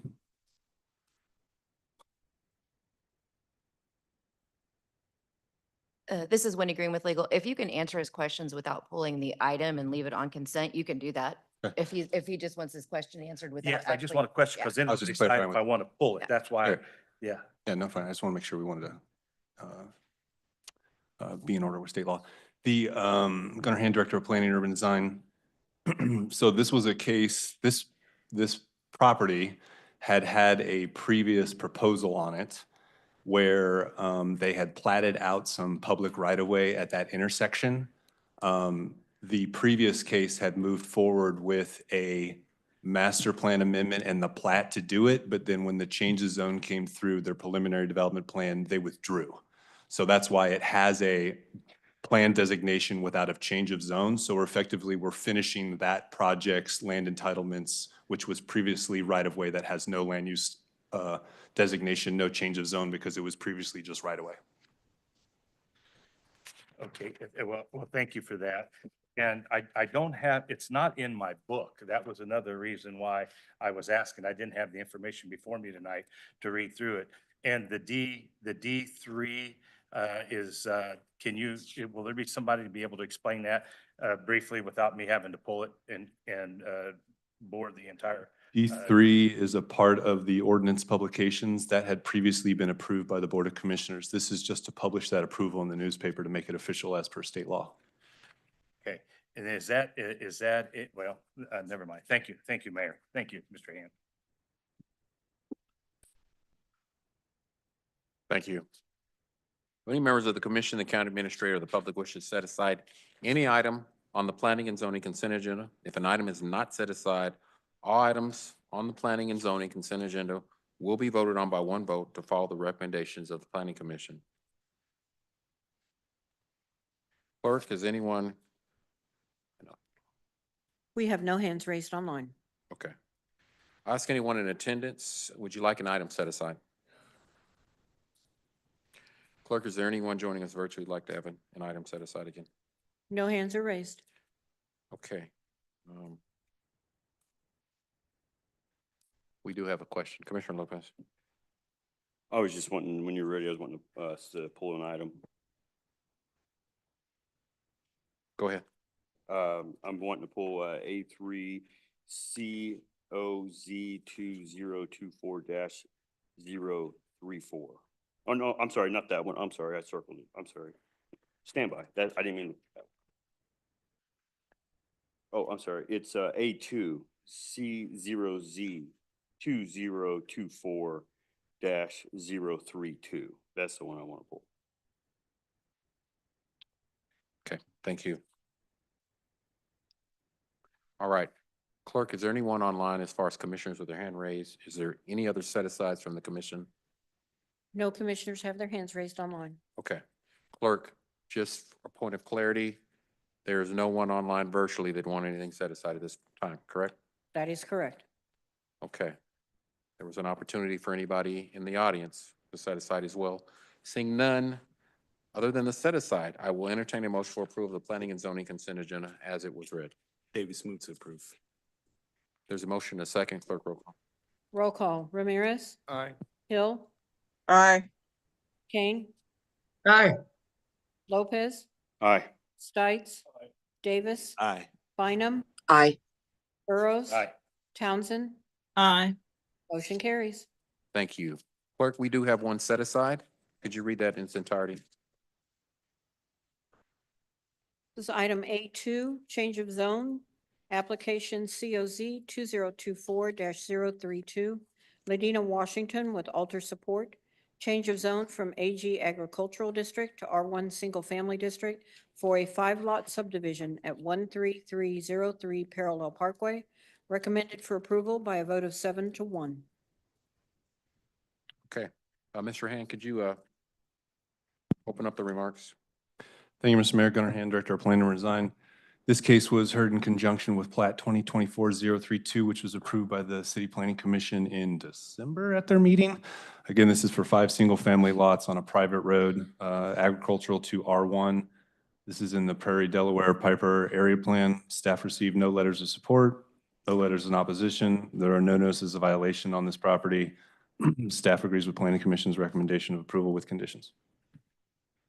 Thank you, Mr. Hand. Is the applicant present to present their application or make remarks? Mr. Mayor, I don't see them online. Okay, thank you. I'll now open the public hearing. Clerk, have you received any direct notifications from the public who wish to express their comments in favor of this item? No comments received. Is there anyone present in the audience today who would like to speak in favor of the item? Clerk, is anyone joining us virtually who'd like to speak in favor of the item? No hands are raised. Clerk, have you received any direct notifications from the public who wish to express their comments in opposition to the item? No comments were received. Is there anyone present in the audience today that would like to speak in opposition of this item? Clerk, is anyone joining us virtually like to speak in opposition to this item? No hands are raised. Thank you. I will now close the public hearing. Again, as a point of order, I will give the opportunity. If the petitioner has arrived online, staff, is petitioner available to make some closing comments? Clerk, Mr. Hand? Our Hand Director of Planning and Urban Design, no further comments. Happy to Okay. take questions. Thank you. We'll now go to the commission. Are there any questions from the commission in regards to this item? Commissioner Lopez. Yes, Mr. Hand, I was wanting to know if you've seen where this address 13303 Parallel Parkway is, the mailing address is actually Galilee Missionary Baptist Church at 111 South 72nd Street. Like, does the church own this? And it shows that Altar Support, Inc. is the owner of the property, and their website shows it 9151 Parallel Parkway, where that mailing address is 111 South 72nd Street at Galilee Missionary Baptist Church. And I don't know, does the church own this property? Who owns the property? And how is it a mailing address to a church if there's a different name? Our Hand Director of Planning and Urban Design, I have the owner of the property as Robert Stymack. J, as according to the county assessor's data for this parcel. Very often we have applicants come in for other people's own property that are contingent on buying it on land entitlements as such. So there's an affidavit of ownership that has to be signed before we hear any applications. So the owner knows that this applicant is moving forward. So we verify that early on in the application process. Well, according to the Wyandotte County land search, with that parcel is owned by Altar Support, Inc. and not, it was sold from that guy you were just, stand by here, from Stymat. Stymat used to own it, and then apparently Altar Support, Inc. owns it now, according to the Wyandotte County land land search parcel website. Now, I'm just confused, like who owns, so their mailing address at that parcel is 111 South 72nd Street, which is Galilee Missionary Baptist Church. Who owns the property here? I mean, and then Altar Support, Inc., their website, and shows that they're at 9151 Parallel Parkway. That parcel mailing address is 111 South 72nd Street, Galilee Missionary Baptist Church. I'm just confused here. This is why is my microphone There you up? go. There we go. Okay, this is Wendy Green with Legal. The mailing address can be completely different from a situs address for a company that owns a property. We often see that. In fact, I see it a lot when I'm doing the tax sales, when I see a company that owns a property. So the fact that a mailing address is different from a situs address of a property owner, that doesn't actually concern me at all. And if you're saying Altar Support is showing up as the owner on the, on maybe our appraiser's information site now, it looks like if Altar Support was actually the applicant at the time, it could be that now there has been a transfer of ownership to the actual applicant. And as Mr. Hand was saying, that is often the case, that the person that is interested in purchasing the property is the one that actually makes the application. They want to make sure that by the time they have the ownership of the property and they're ready to hit the ground running with whatever they want to do with the land, that they've already got all of this in place. Well, I mean, So- it would be wonderful if the applicant was here to verify this. It Because as of would. right now, I'm not in support of it because something's doesn't smell right to me. But it would be phenomenal if the applicant was here to concrete it. I understand that legally, the fact that the mailing address is different from the situs address, from a legal standpoint, that's not concerning. So As far as I'm if your house mailing address was my address, would that be concerning? Are you talking about mailing or situs? Because we see that a lot too, where the owner of the property has a completely different mailing address from the actual No, physical address of the property. I get that. I see that all the time. No, I totally understand. I see that all the time. But I'm just confused. Is the church trying to do business here, or is Altar Support trying to do the business, or are they using the church's address to do all the business? I don't know. That's just, I was just confused. Gunnar Hand, Director of Planning and Design. We've had Ms. Ladina Washington on a couple other projects. She owns a daycare off Parallel Parkway that has a special use permit. So I think that she is in the process of trying to develop 5 parcels on this property. So as my understanding, as per the application, which was verified by an affidavit, that owner of the property is allowing Ms. Ladina Washington to subdivide this property, that she's seeking to turn 1 parcel into 5 parcels for 5 single-family homes. So I think the question in front of you is a change of zone. Should it be subdivided?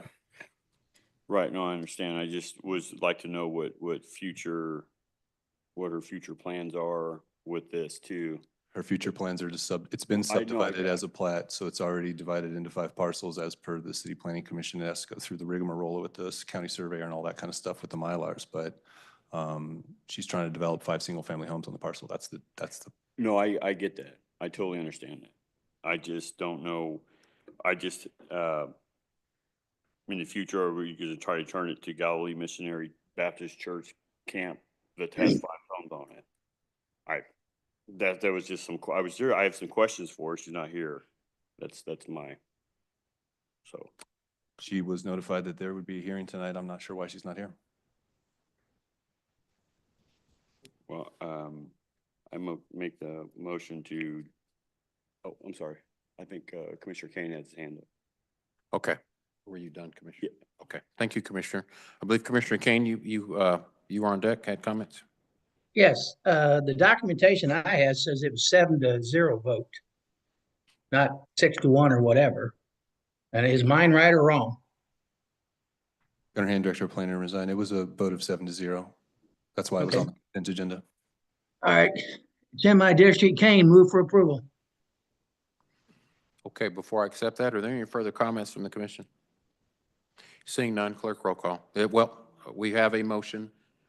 Can I have a second? David, second. There is a second. Clerk roll call, please. Roll call. Ramirez, Aye. Hill, Aye. Kane, Aye. Lopez, No, Stites, Davis, Aye. Bynum, Aye. Burrows, Aye. Townsend. Aye. Motion carries. Thank you. That concludes the planning and zoning portion of tonight's meeting. We will now move to the regular portion of our agenda, which takes us to the regular consent agenda. Do any members of the commission or the county administrator wish to set aside any item on the regular consent agenda? If an item is not set aside, all items on the regular consent agenda will be voted on by one vote. Move to approve all items as submitted. All right, there has been a motion. I will accept that motion. Is there a second to approve the regular consent agenda?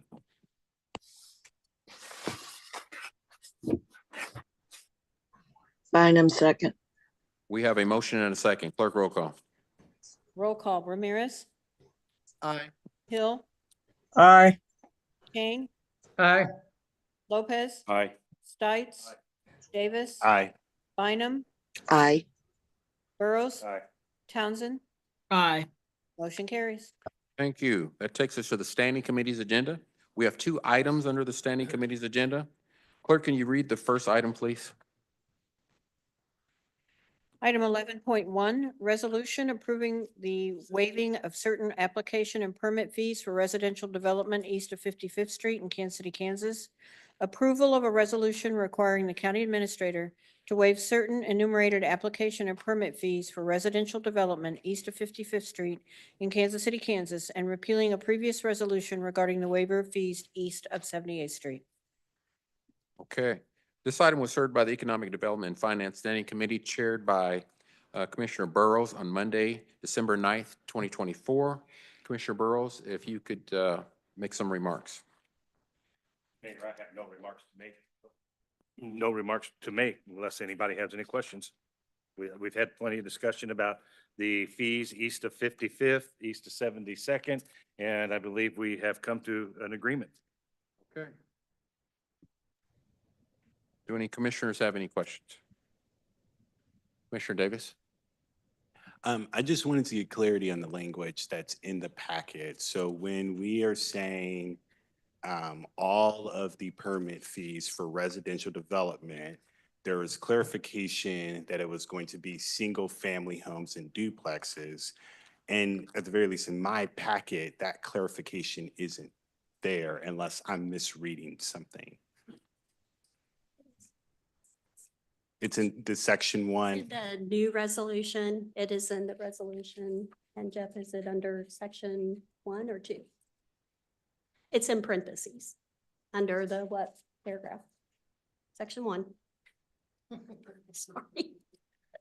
I would add, Commissioner, if there's anything that's not in there that is not to your liking, I will accept a motion to make sure if that's something you want in there. Oh, yeah, no. I'm not trying to hold up everything. I just wanted to make sure there wasn't like a clerical error because I just want to make sure So there were earlier drafts, and I think what got included in the packet is everything that's been done on this.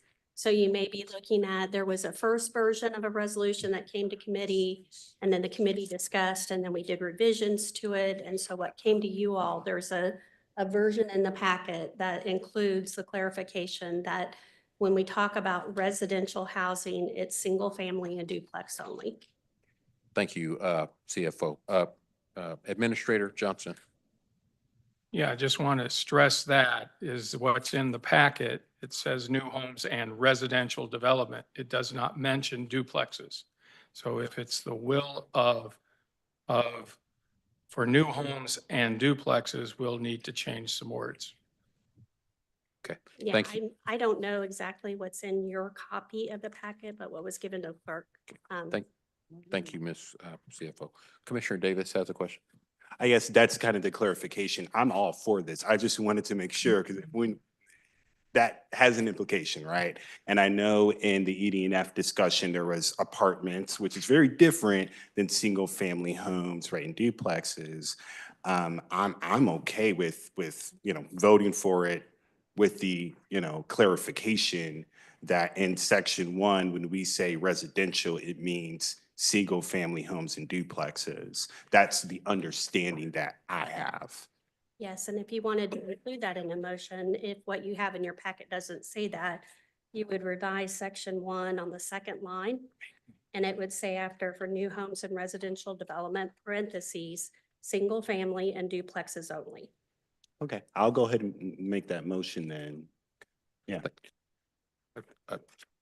Thank you, Commissioner Davis. So, No, just going to respond to his comment. okay, That's fine. there is a comment from Commissioner Burrows before we go there. And- Commissioner Burrows. And Commissioner Davis, I think there was some confusion. East of 78th did include duplexes in the language. It didn't get carried over into the east of 55th. And so it is understood by the committee's work that it was supposed to include the duplexes. It just didn't make it into the language, but we were following everything else that had been required except east of 78th Lane. Okay. Thank you, Commissioner. Commissioner Davis, I believe you wanted to make a motion. Yeah, sure. I'll go ahead and make the motion. So I'll move to approve with the changing to section 1 that residential development means single family homes in duplexes. Townsend second. Okay, there's a motion and a second. Is there any further discussion? Seeing none, clerk roll call. Roll call. Ramirez, Aye. Hill, Aye. Kane. Aye. Lopez, Aye. Stites.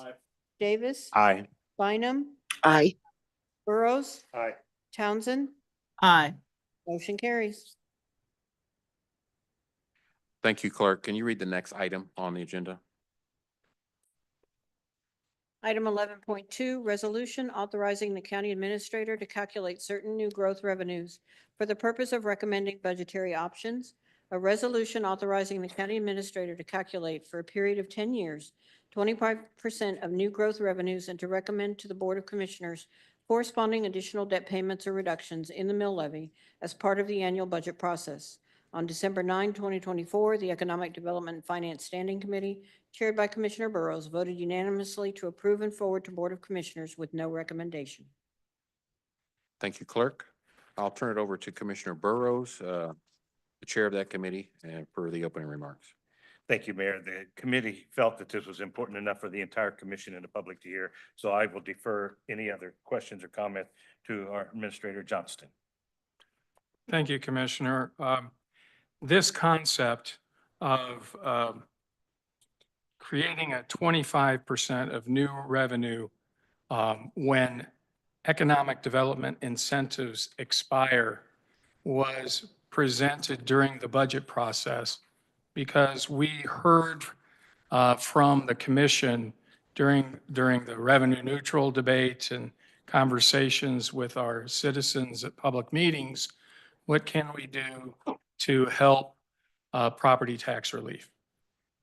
And the concept was, since most of our incentives right now are from the west side, how can the west side possibly contribute into the general fund activities to support east side development? And this is one way to do it. You do two things at one time. By adding extra dedicated revenue to specific purpose for property tax relief. And it's defined here in one of two ways: to calculate it and present it to you with a recommendation from me in my budget message that it either will go for levy reduction or it would go to debt relief. Both of those, by reducing those pots of money that make up the entire levy, does go to reduce the levy obligation of the taxpayer. And that's what this was presented to you back last late summer. Took a while to formulate that into an ordinance that has gone through ED&F and is now presented. Now, there is further explanation is what is new tax revenues. So these are solely new revenues that come on our rolls that were like star bonds that expired. So you'll have new sales tax revenue coming into play to bring into our general fund. If there's any property tax abatements that were used as incentives, there'll be new property tax revenue coming onto the rolls, and taking 25% of those two revenue streams when they come off the rolls, we can then present them in one of two ways for your consideration in the budget process. And the goal again was, how can we provide options for mill levy relief to our taxpayers? Thank you, Administrator. Are there any questions from the commission? Commissioner Stites. Stites District 7. So one of the things that I had brought up was that is there a way that, is this going to be mandated that this amount goes 25%, the way submitted, that it's mandated that has to go to one of these two?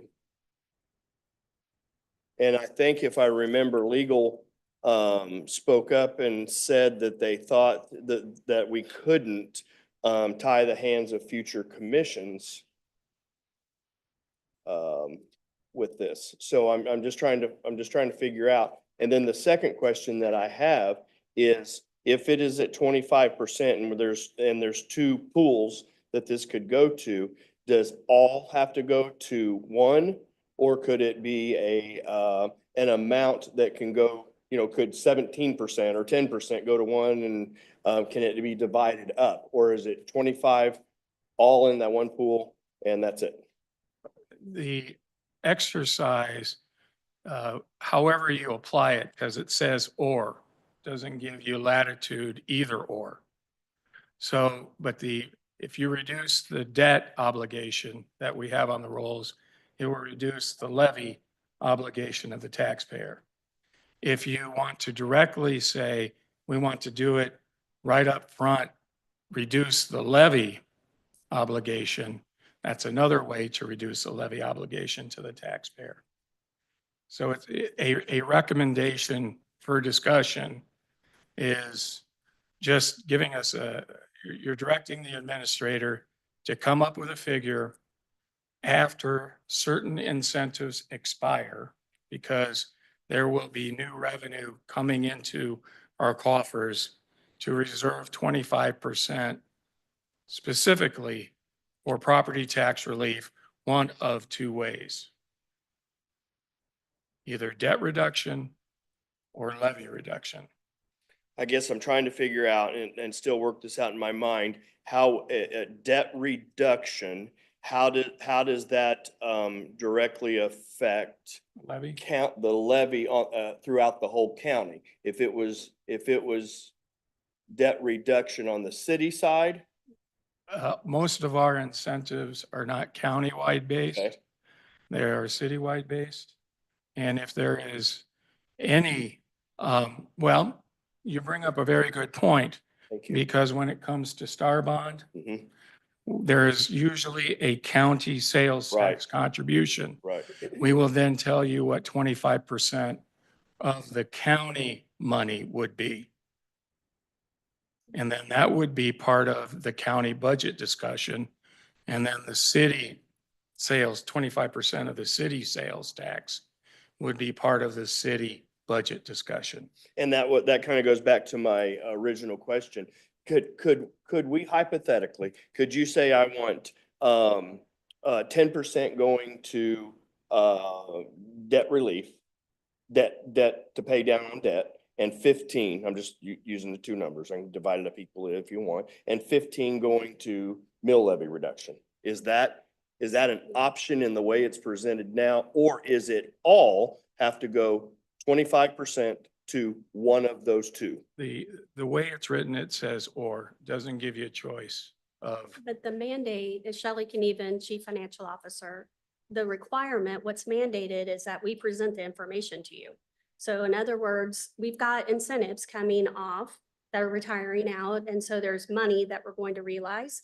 And so it doesn't just get lost in the mix. We report it to you, and the administrator's required to report it to you. And we provided in the packet the next 5 years, what's coming off and what we anticipate realizing in new tax revenues from these developments that have occurred and had an incentive that now is going to terminate.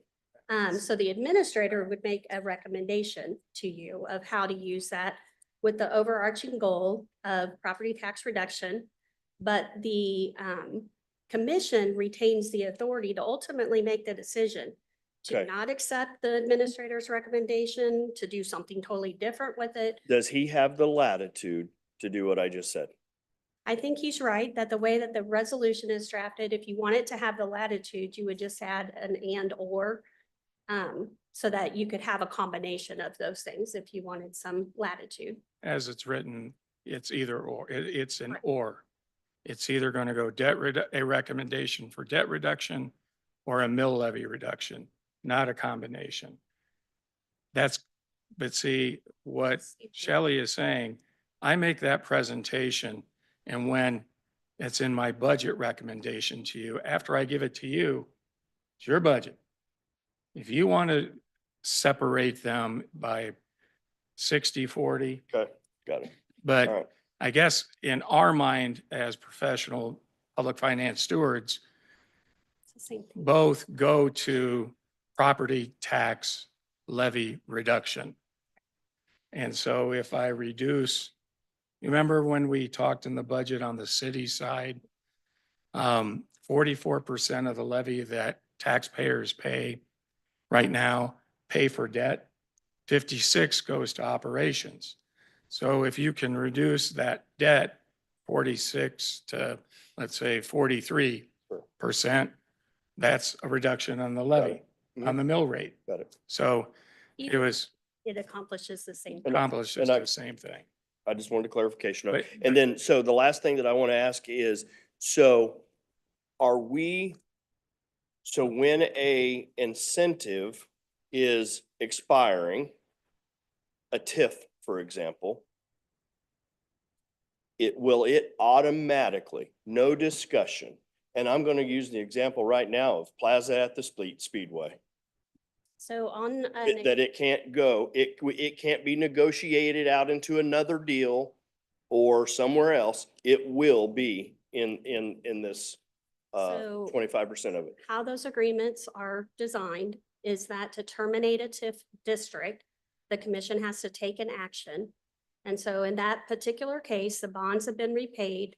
And because there's ongoing discussions about what to do with that additional revenue, the commission has not terminated that TIF district. If there's a decision by the commission to take those dollars or a portion of those dollars and incorporate them into a new economic development, then that's also at the discretion of the commission. You would have to make that decision.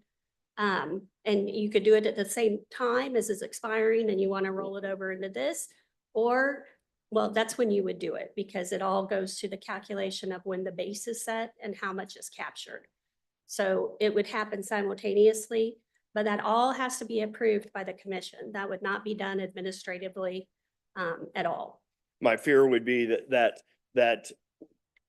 an incentive gets burned off and then commissions decide, well, we're going to use those dollars to go towards another incentive versus what we are sitting here tonight saying that we want this to go towards tax relief or debt reduction. And that's my fear on that. So thank you. Well, I'm going to add something is that any economic development deal can supersede other resolutions. So if there's a future economic development opportunity that would legally allow us to use revenue from a development that had an incentive expired, whether it's a star bond, whether it's a TIF or whatever, that's still a decision of the commission. And normally, if that other development is going to be asking for revenue, is going to be in the form of a development agreement that comes before your approval anyway. Right, and if that action occurs before the budget process, then it wouldn't be on the list because it's no longer expiring. It's basically been renewed for a new agreement or a new initiative. So it would not be on the list. So it could evolve over time. So the information that's in your packet shows you exactly what TIFs and what other incentives, IRBs in particular, are expiring over the next 5 years. We just did a 5-year forecast. And if nothing else happened, this would be the amount of money we could anticipate to receive to the city's general fund or the county's general fund. And then this resolution directs the administrator to share that information with you. So it doesn't get lost. We say, here's how much is coming off, here's what it is, here's what it generates, here's what the administrator recommends those dollars be used for. And then the commission makes the decision. So it's, that's what's mandated. And I think that was part of the committee discussion of why it came forward without a recommendation was the conversation about, should this be a requirement? And could you do that? And there were legal concerns about binding future commissions.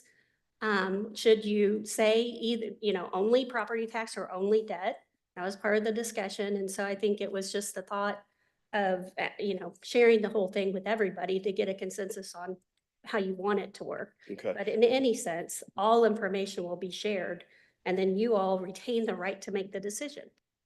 Well, I appreciate it. And I think at the end of the day, whatever we are doing as a commission to the overwhelming concern that people have in Wyandotte County is high taxes. And if we're making as a commission the efforts to try to figure out how we return some of those tax dollars and take the burden off our constituents, then I would be in favor of it for sure. So I appreciate us taking this step to do that. And I'm not sure who came up with this idea. And David, if it's you, and you know it, I'll say, thank you, because that our constituents have asked for it. And this is a perfect way for us to answer. A lot of people had their fingers in it. I think one of the important thing is we heard people. And when we hear a constant message, is there something we can do to help alleviate the problems that are being talked at our meetings here? You get communications that you pass on to us, and okay, you have this west versus east, a lot of success west, struggle in the east. What can we do to benefit the entire county? Everybody benefits when we can reduce a levy, as opposed to pitting one area over a next. This is something that will apply to every property taxpayer. And if it's sales tax, if it's a TIF and there's no county contribution in the TIF and it's just a KCK TIF, it'll be only KCK taxpayers that benefit. Sure. But if there is any county contribution in both IRBs, if there's a county on any tax abatement, any county on the star bonds, it will be both sides of the ledger. Well, I think this is a way that we can finally, we have been told year after year after year after year after year, wait a minute, this development, when it pays off, you're going to see tax reduction. Well, we haven't. It's happened. Wait, when the Speedway, when the Nebraska Furniture Mart, when the Legends, when this comes in, when that, and we never see it. This is a way that we can directly see it, and I appreciate it. Thank you very much. Thank you, Commissioner. Commissioner Rarish. Thank you, Mr. Mayor. I agree. I like this. It's idea. It's innovative. It's we're thinking outside of the box of how can we, excuse me. As Commissioner Stites just mentioned, over the years, there's been the promise of, well, let's develop the West and that'll spill over into the East. And it hasn't. And this is a way, and the administrator did mention in his remarks as well, that this is a way to get there. And I think it is a very innovative way. I hope I don't muddy the waters here, but I would like to raise the percentage more than the 25%. And that would be the commission's discretion. I'm about to. If we're we're trying to be as best stewards as we can with all the taxpayers' money, and we want tax relief. We want to lower our debt. Then let's just go for it and do it and be aggressive. And it's up to my colleagues and their comments and what they feel. I would like to raise it to 50%.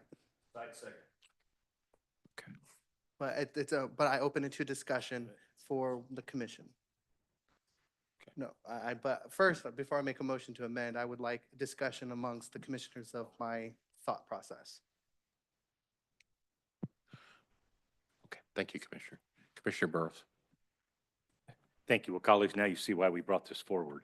There was a lot of discussion in reference to how much we should really attack this debt reduction as well as property tax relief. It's been a point of discussion and contention among all of us over the last few years. If you look at the projections that are before us on the city and the county side, reducing our overall debt by using the sales tax initiative has a quicker return on paying down our debt, which would in turn help us possibly work towards more revenue for services by paying that debt. When we're going to be talking later on about some GO bills and stuff that are coming up, and it pains me to see when we have to finance $100,000 and not be able to pay cash because it's not $100,000 over a 20-year lifespan. These kind of things are really important and significant in the policies that we set. I truly believe that by paying down the debt and reducing that 44 to 45% debt that we have, by lowering it, it allows us then to look at lowering the mill. My concern would be that if we could push this towards lowering the mill, if you look at the percentage in 5 years, we're finally going to get to a 1 mill reduction on the city and or the county. But if you get up to the debt reduction, we start talking about significant millions. And that is of great benefit to our budget as we move forward in the future years. And that's just a short-term view and snapshot they're giving us. So I would hope that Commissioner Stites, you brought up a fine point about the percentages, dividing them. The only thing about the percentages that I would be concerned about is that does a percentage of it really address the core issue that we're dealing with? If we're going to have 25% go to debt reduction, that 25% from the city will go to the city reduction. The 25% that is from the county will go to the county reduction. If we only go 10% there and then 10% to the mill levy reduction, you're really taking away the ability to attack these. And I think that's what I heard Commissioner Ramirez say, be more aggressive. And that's why I thought it would be important to bring it forward collectively so that the public would see that there has been very serious discussion in reference to mill levy reduction and debt reduction. So Administrator Johnston, this is a tremendous opportunity for us to have this discussion this evening. And I will now, as chair, relinquish my comments to my colleagues for further discussion. I would not be opposed to raising this to the 50%, and that's just up to the rest of the body. Thank you, Mayor. Clerk, you can go down the line. I believe we have commissioners online who'd like to weigh in. Commissioner Townsend? Thank you, Madam Clerk, Mayor, fellow commissioners.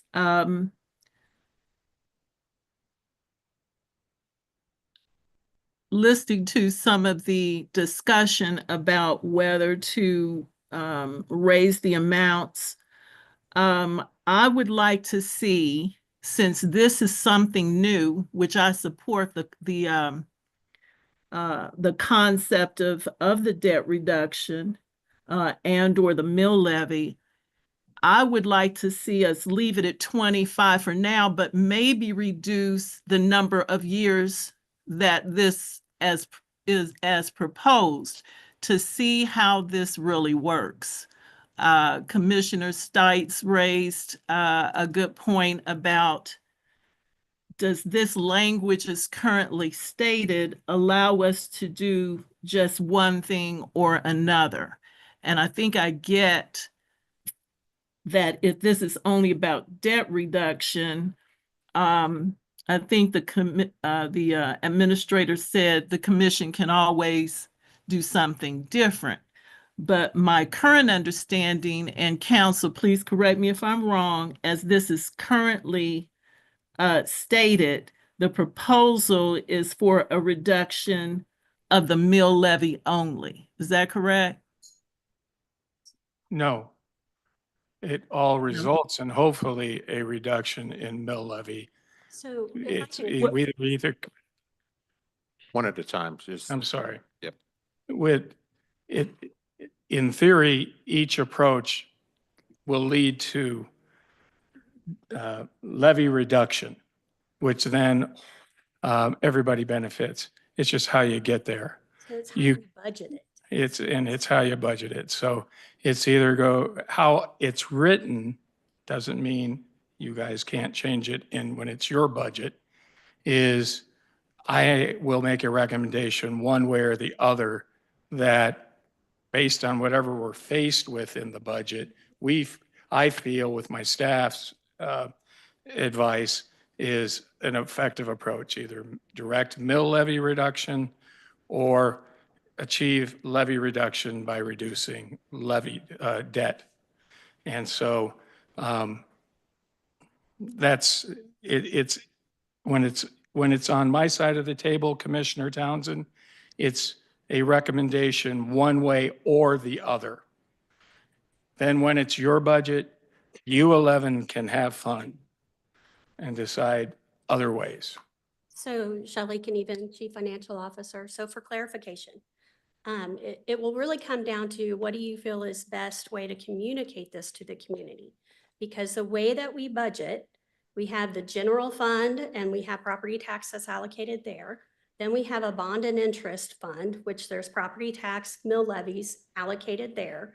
But when somebody gets a bill, it just says city property tax, county property tax. It doesn't break it out between all the funds. So they will see a reduction. Either way, it would be a reduction. That's what they're going to see, but it goes to how do you want to communicate it and showing how you achieve that goal by also reducing debt, for example, or by doing it straight out of the operations, whatever is going to fit the scenario the best, because part of the equation and why it's a recommendation is that the budget has a lot of information in it. And so you really need the context of the whole to make the best decision each year. But what this does is it puts it on the table in a very transparent way where we show exactly what has come off the books, and to the point of, for years we've been waiting for the return on that investment, and here's how much it is, and here's what the commission decided to do and the administrator recommended. Me as property tax, when I get my bill, I'm just going to see that my city and my county went down. I won't know if it was the bond or so it really just is a communication thing. But both of those, the way that we budget, we don't do all property tax in the general fund and then transfer it to other funds, which is an option. We actually allocate it out as these many mill levies will go towards this. So it's like dictated. So just for clarification, the bottom line is you're going to see the net impact of the same. You're going to see property tax reduction. Thank you, CFO. Well, again, I was just trying to get some clarification about what we've all been talking about and just the way this is read. Because the way this reads, it makes it seem to me as when the administrator comes forward with this, and as he said, it's still his proposal and hasn't become the commission's budget, he is proposing a certain amount, but with regard to mill levy reduction. And the body can accept that in whole, in part, or not. So that's why I'm just trying to get a clarification with the language here. And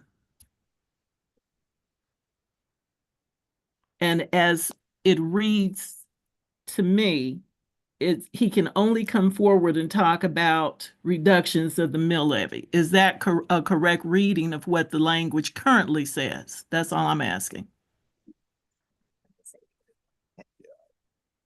Jeff Conway, legal. Commissioner, my reading of that is not necessarily forcing a fork in the road.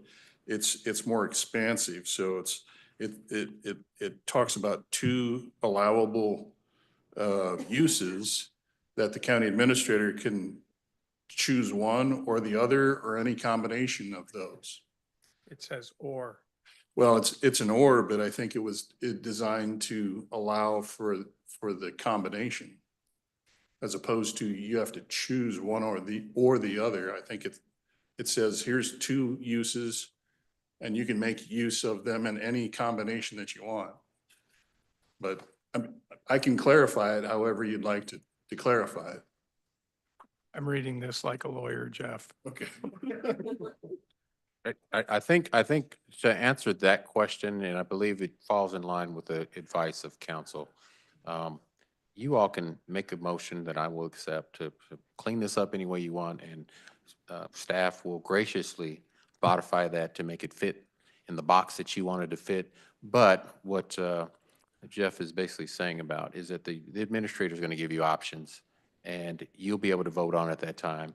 He can either or, all, half, or none, but this is just authorizing him to really find a way to put a pressure point and really talk about mitigating our tax burden or our debt, which really, either one is going to have a positive, profound pro impact on bringing about property tax relief for our residents.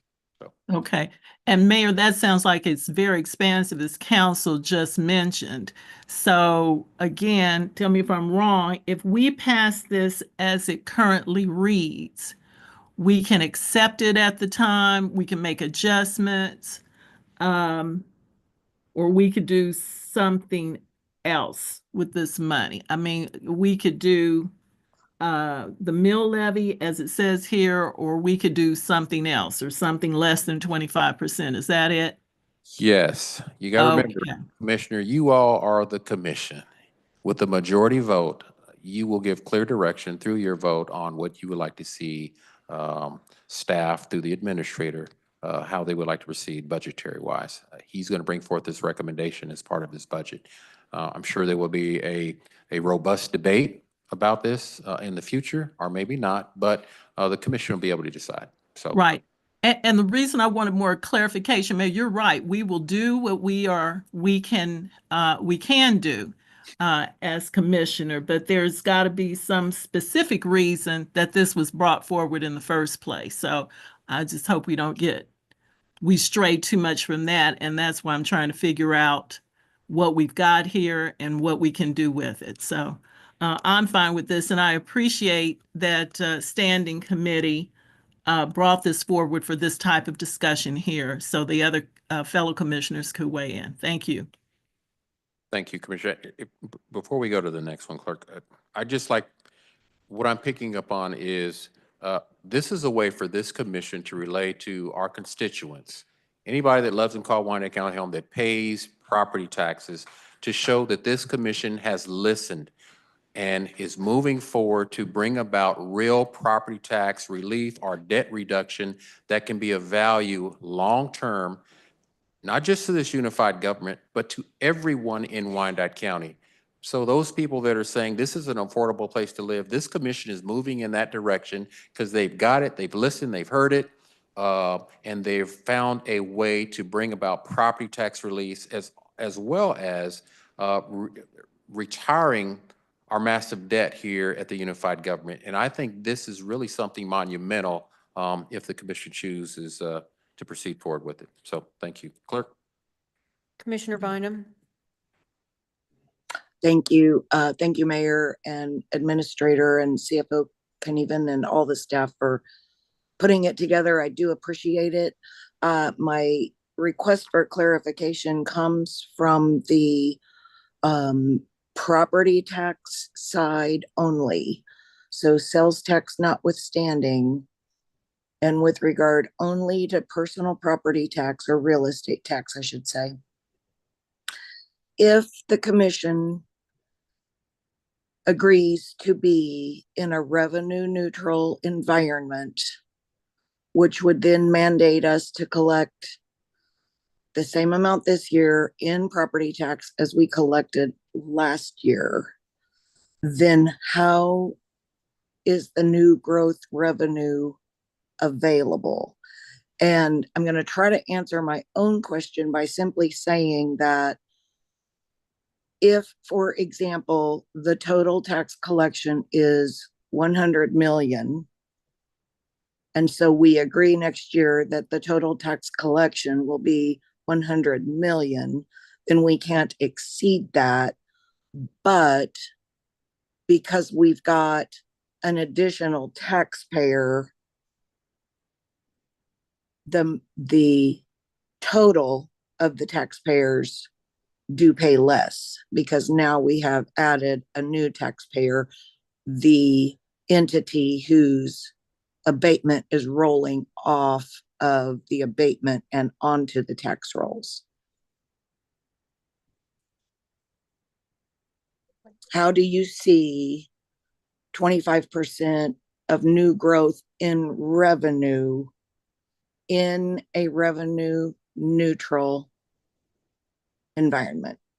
That's my question. Thank you. Commissioner, a very good question, because it wouldn't be included in the collection of property tax revenue, because this is going to be considered new revenue. And therefore, it's not already incorporated in the amount that we collected in the current year. So it is extra revenue that gives you the opportunity to divvy it up. Yeah, there would be additional calculations we'd need to do. It technically would not be revenue neutral Right. under state statute, but it would be abundantly clear that old revenue stayed the same. This was new, not previously used for operations or debt. And so this amount's going to be used in this way, and we're going to reduce the mill levy overall. So there's a couple of hoops we would jump through, but there is definitely a way to achieve it and achieve the goal of, if you want to keep everything else revenue neutral and this new revenue is called out, it technically would not be overall revenue neutral. You'd have to go through the process in the public hearing, but we would make it very clear that what you all were doing, that what was being proposed was old money, new money, and how that all affects the tax levy. Thank you. I do support it as written, with the possible clarification of changing the phrase additional debt payments or reductions to and or, just to give the leeway that would be needed for the multiple ways of bringing relief. But I do support it. Thank you. One other quick note, because I want to manage some expectations. So when we do a debt issuance, okay, the people who buy our bonds, there's not a call date. It's a 20-year bond. There's not a call date until 10 years because they buy our bonds expecting a return.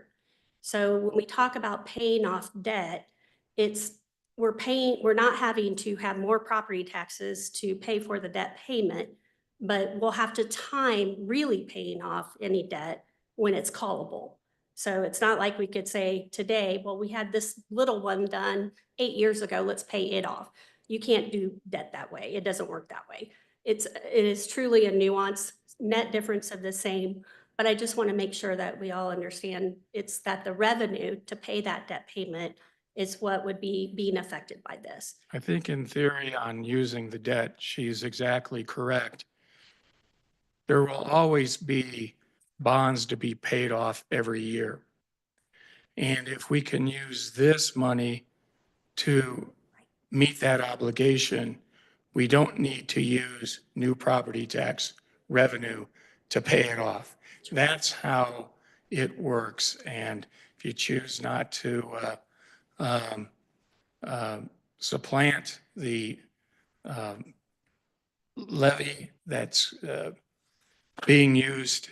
being used, then that will reduce your levy also.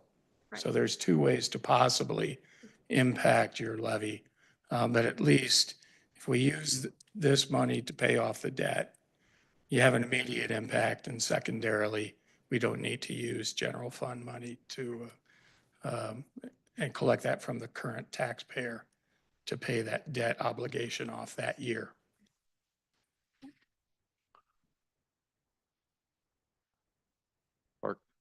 Commissioner Townsend.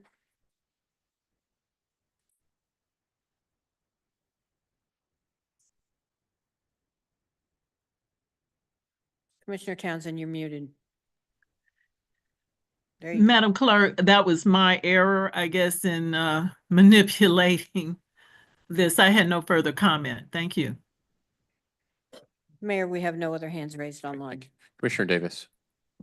Thank you, Mayor. I am also for the 50%. I do think, and I also like the idea that this will be on a case-by-case basis who knows, between what's happening with our climate, between what's happening with, COVID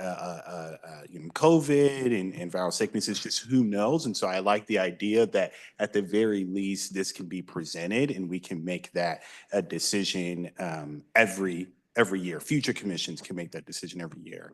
I thought Commissioner Bynum brought up a great point on the property tax portion of this, but on the sales tax portion, in theory, if we were to go revenue neutral, we could still use those sales tax dollars towards the debt mill levy reduction as well, because those sales tax dollars are not included within that revenue neutral calculation. And so just for folks, again, just trying to wrap my head around all this as well.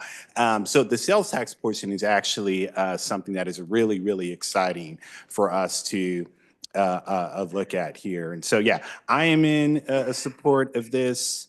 And I do think we will have to keep in mind, again, our residents do ask for reduction of cost of living, right? Whether it's BPU, whether it's property tax, sales tax. They also ask for better services. They also ask for better infrastructure, right?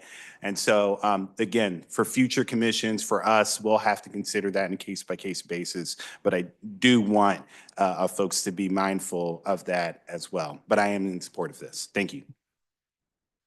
Thank you, Clerk. Commissioner Hill? Thank you, Ms. Clerk, and thank you, my fellow commissioners, for this opportunity to speak on this issue. I'm actually very excited about this opportunity to even have the discussion about a reduction in debt and also the property taxes. I am very much in favor of it. I think it was excellent what our fellow commissioners have said earlier. I especially appreciate the questions that were asked to help get some clarity. So I'm not walking in a fog as much as I was earlier. So this innovative concept to me is very, very exciting. The one question that I haven't heard and we won't have an answer yet is just this, and I don't need the answer tonight. But the one question that might be asked is how much would my property taxes be reduced? So that's it. Just thank you. This is great. Look forward to further conversations. Thank you, Commissioner. Commissioner Ramirez? Thank you, Mr. Mayor. All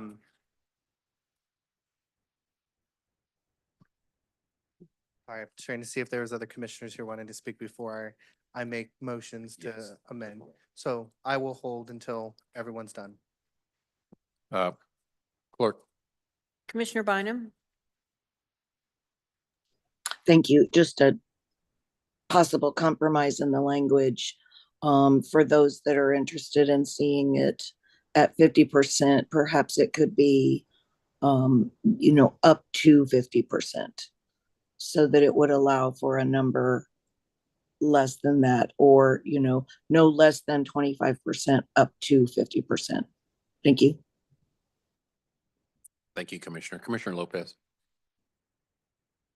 Okay, I'm gonna kind of go outside the circle, like way outside the circle, but then I'm gonna come back in. But Shelley, like, let's just say, what if NASCAR did not have a tax incentive and they were paying 100% property tax? Mhm. What if some other places was here and they weren't paying no tax incentive? There was 100%. Where would we be today? That's an excellent question. I don't have an answer to that right now, but what I really appreciate about this is that we'll at least have a point in time now going forward that we can answer that. Right. If not, we are benefiting currently Right. from economic development out west. We are. Money is coming into our general funds already because it's not 100% of everything. But we haven't done a good job tracking it or communicating it. It's something that we want to put together and update that so that we can tell the full story. But this is a great start because it gives us a point in time that we say, okay, here's the things we know are coming off. And we communicate that and it's front and center. What I'm getting at is we have home field, Top Golf coming, Margaritaville coming. We already have NASCAR. We have Monarchs. Bucky's is coming. American Royal will be lined out. Cabela's, Great Wolf Lodge is already here. Hollywood Casino Hotel and the hotel, which what I'd like to see is what I would like for us commissioners to realize, to recognize, we are in the driver's seat here. And a lot of developers know that we don't realize that. Maybe we do, maybe we don't.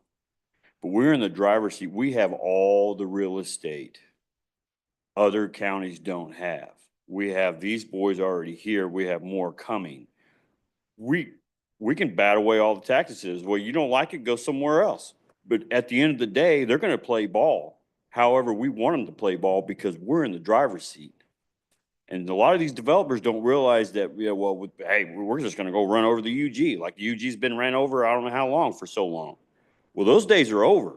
We need to understand those days are over because we have the real estate. So put it in your brain, deep down, we got the real estate. We can play hardball all day, every day. And if they don't like it, they can go somewhere else. But they're not. They're going to play ball the way we want them to play ball. At the end of the day, we got 100% property tax for these big developers, whether they like it or not. And they can just hit the road if they don't like it because we'll get somebody else in here that will pay because we've got this already and we're in the driver's seat. That's it. Thank you. Any consideration. Clerk, thank you, Commissioner. Clerk. Commissioner Kane? I agree with Commissioner Bynum. 25 to 50% gives us a leeway where we can flex a little bit up or down. Thank you. Thank you, Commissioner. I don't see any more lights. I'd just like to throw this out, just for sake of conversation, not to convolute it. It's really good to hear this commission working together collaboratively to deliver for the people of Wyandotte County. When you talk about our debt and property tax relief, I mean, I can't say enough to commend this commission with this opportunity. Just throwing it out there, I don't know, but I would like to have a short discussion. Staff, you can weigh in if you want. I think what the administrator and what this resolution that came from Commissioner Burrow's committee is capturing revenue on the tail end of basically incentives and other things like that is what I'm picking up.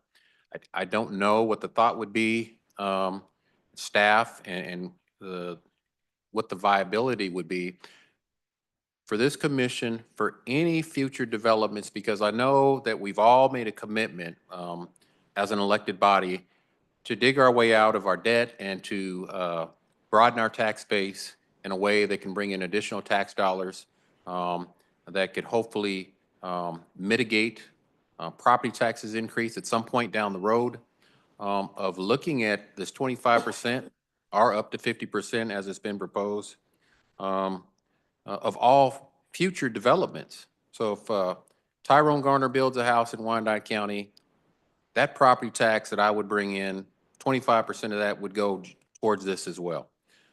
If I'm a business entrepreneur and I build a lemonade stand, 25% of that revenue, sales tax or whatever else would go towards this exact same thing. If I'm a multi-billion-dollar corporation as part of that development agreement or whatever the case may be, 25% of that would go towards this as well. My thought is, and I'm not saying I'm right, but maybe for conversation is, how do we accelerate and bring about reducing our debt in a responsible way, or that other option of giving this commission or future commissions option to really have impactful property tax reductions, or, without even having to go revenue neutral, operating with a budget because of this type of initiative to where we can remain on our own with a budget that would be considered revenue neutral without having to go there, because we're generating so much revenue that can bring about the tax relief or both, the reducing our debt. And I think over time, I would just ask this commission, I think that staff has really worked hard on this. Our legal team has worked hard. I like the recommendation of 10 years at a minimum, and with maybe ongoing updates on what that dollar amount looks like, what the empirical data shows. The commission can always choose to roll that back, any future commissions at any time, or even expand it. I just really, when you talk about having strong, impactful property tax relief and getting this debt out of the way, so this commission or future commissions can really do some things that can be of value of Wyandotte County and make it even more competitive throughout not just the metro, but the nation, and really truly have additional dollars at some point to be able to work with to provide the good services, the resources, and the amenities that can truly make Wyandotte County, whether it's perception or real, a great and safe place to live, work, and raise a family. This will be the first choice that people will want to have, because they'll say taxes are low, our debt is low, and the elected body will have the ability to hopefully bring about a livable and vibrant and safe community. And those tax dollars that our residents will be paying, they can see those tax dollars really probably going further than they can ever imagine. So I don't know what that would look like, but just a thought I'm throwing out there. So Commissioner Burrows. Thank you, Mayor. As we close and move on to the conversation, I just want to thank the committee for encouraging us to bring this forward for the full commission to have a discussion so that the public can hear what we were discussing in reference to lowering property tax and lowering our debt. And I do commend the members of the committee for allowing this discussion to come forward without a recommendation so that we could have the robust discussion in reference to the administrator and staff's work. Thank you, Mayor. Thank you. Commissioner Stites. Stites District 7, and I'll make it short. And I'm glad that you brought up what you said about any future development. Not sure, and we don't got to get into the weeds about it right now about residential being involved in that, but maybe just all commercial development that comes in, because we just voted on giving a fee reduction or elimination for development east of, and then it'll kind of get convoluted. But I am interested in looking at any new revenues that are generated, whether it be sales tax dollars, whether it be a pilot that comes in that people are paying. And then we are truly seeing that development. We don't have to wait till the burn off of one of these incentives. So I'm very much interested in looking at how we could implement that also. Thank you. Commissioner Townsend. Sorry. I guess on the recent points that were brought up, what we have before you and what we've already discussed is this 25, 50%, whatever the final language comes into play here, of revenue coming when incentives expire. And that's what you have before. I really encourage you, do not make policy on the night on a dais. Give us the direction to say, all right, we're going to ask you to do a phase 2 look at new revenue in its broadest sense. And we can do that and bring that and have that discussion during the budget process that may lead to another resolution. But I think we need to put this one to bed, and then we can go to another level, if that's my recommendation to you folks.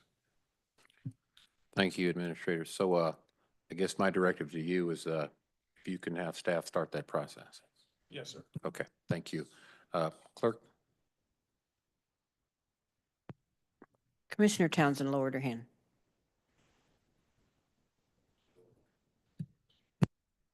All right. Okay. Commissioner Davis. Very quickly, if we can get, and we've done this before with other issues, just a variety of options. I think what would also be helpful is for us to see the number. So if we have 25% of new growth, if we can get 50% of new growth, and if we can get that 25%, and the 25% and the 50% is new growth from tax incentives. That's kind of how I'm reading it. What I'm getting from Mayor Garner is 25% of all growth, right? So that would include developments that received incentives and then developments that did not. It's just new revenue, new sales tax, new property taxes that we get. If we can get an idea of just what the financial projected impact will be, that will be very, very helpful. Again, I understand that's going to be forecasted, but that'll be very, very helpful as we come to make this decision. Again, future commissions will have to make the decision at that time. We're going to have to make a decision for us in the summer. But as far as direction goes, that's something that would be very, very helpful if we just had those options with those numbers. Thank you. If I may just interject, I also want to remind you that we rely on growth revenue to pay our bills. And therefore, we can't continue to just give away all because of, we're hearing from the message, we still have a government to run. We still have to deal with inflation. We still have to deal with raises.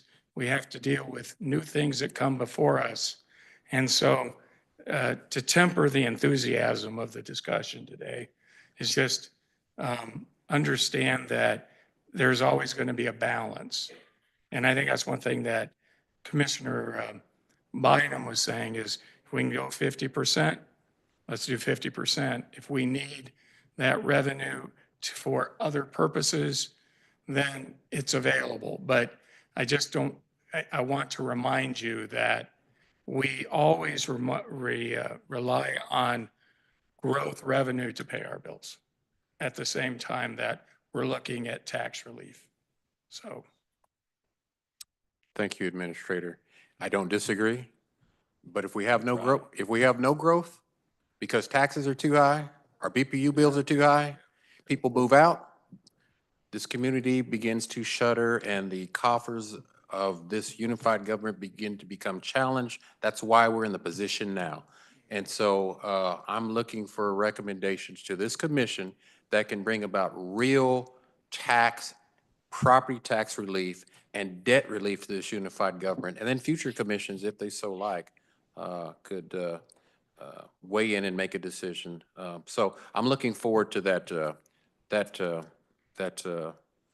study and that recommendation and that debate with this commission on that other item. But I do agree, we've got something before us. I think that's of value. And so hopefully this commission will support it. Commissioner Stites. Stites, District 7, and I'll make just one last final short comment. What will end up happening as the mill levy reduces, that it will actually attract development. And what happens then is the incentive ask goes down.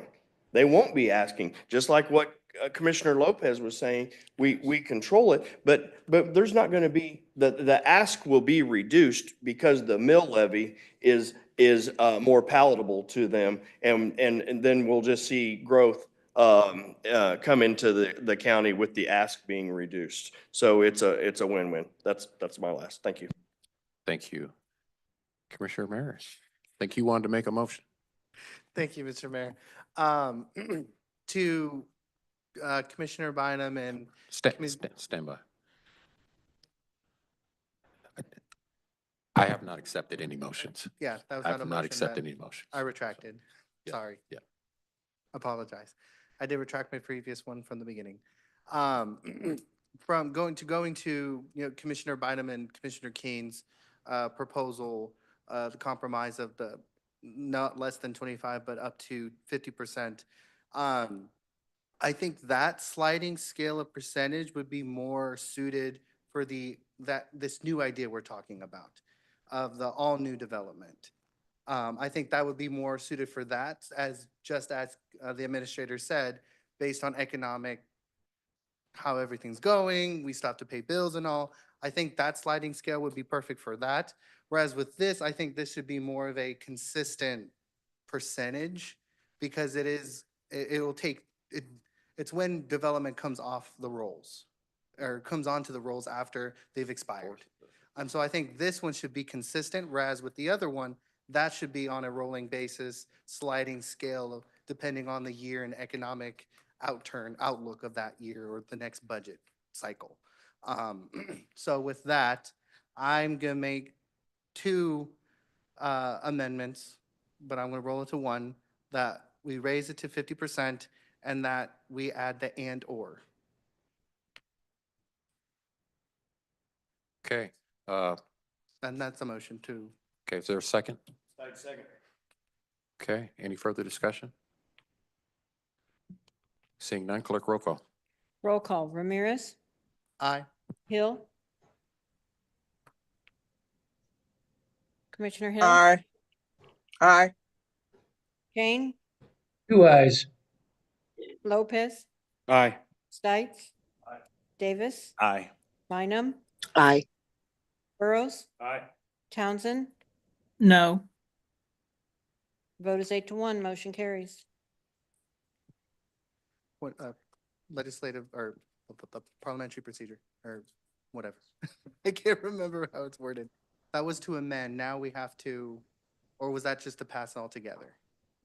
That was it. Included in Yeah. Yeah. I would, thank you, Commission. This is a win-win for Wyandotte County.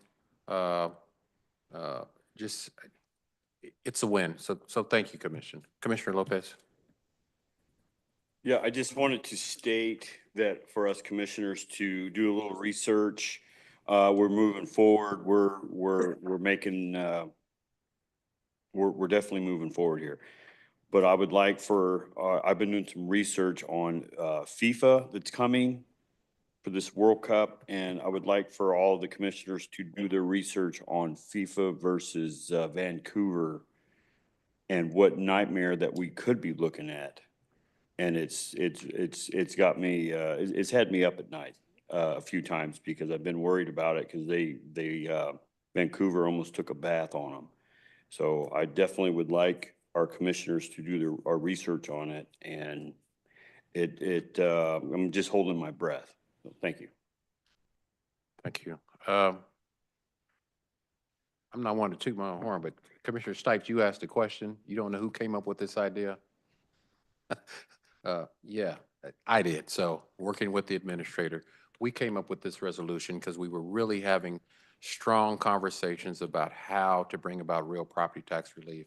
And just debating, also Commissioner Burrows and Commissioner Bynum in joint meetings weighed in on this, and that's how we got to where we're at tonight. So I'd like to thank, it's not just something I came up with, and my staff, Lavert Murray, Irene Cadillo, JD Rios, who's not here with us, and going back to further conversations.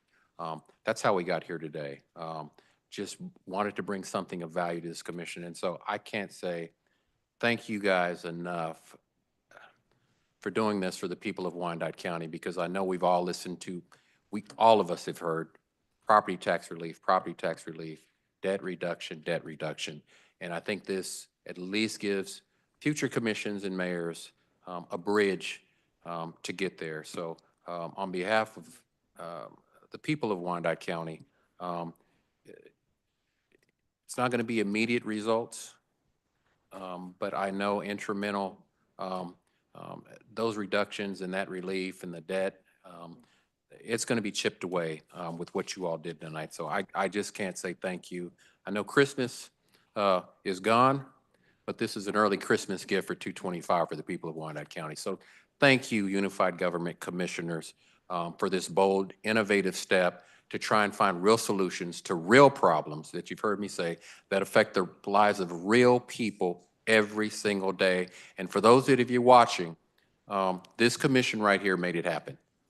This commission made it happen, and this conversation is not going to stop. We're going to continue to work to bring about real property tax reduction. We're going to cut into our debt, and we're also going to continue the conversation about what we can do with the BPU pilot and some of those fees, because we know that's not just something that's important to residents in Wyandotte County. It's really, and you've seen that tonight, it's important to this commission. And if you see these commissioners, thank them, thank them, thank them for the work that they're putting in to make life better for you and your families here in Kansas City, Kansas. So thank you. That takes us to our next item, the administrator's agenda. Clerk, you want to read that? Item 12.1, ordinance authorizing various public improvements for debt financing. An ordinance authorizing various public improvements and authorizing the issuance of general obligation bonds to finance a portion of the costs of such improvements. Thank you. Administrator, you got any remarks? For the next two items, I'm to defer to our CFO, Dr. Knieven. Thank you. And we're putting the presentation up right now. So on the heels of that discussion, we're now talking about shifting to part of the discussion about debt. This is really just completing things that had been already put in motion over the last several years, and this just brings it to conclusion. This is not the full debt strategy discussion that we're going to be having here this next spring. And so I wanted to make sure that that was clear. Are you guys clicking? Or I'm clicking? I don't see the clicker. It should be there. Sorry. I don't care if you click, if you want to be the clicker, but.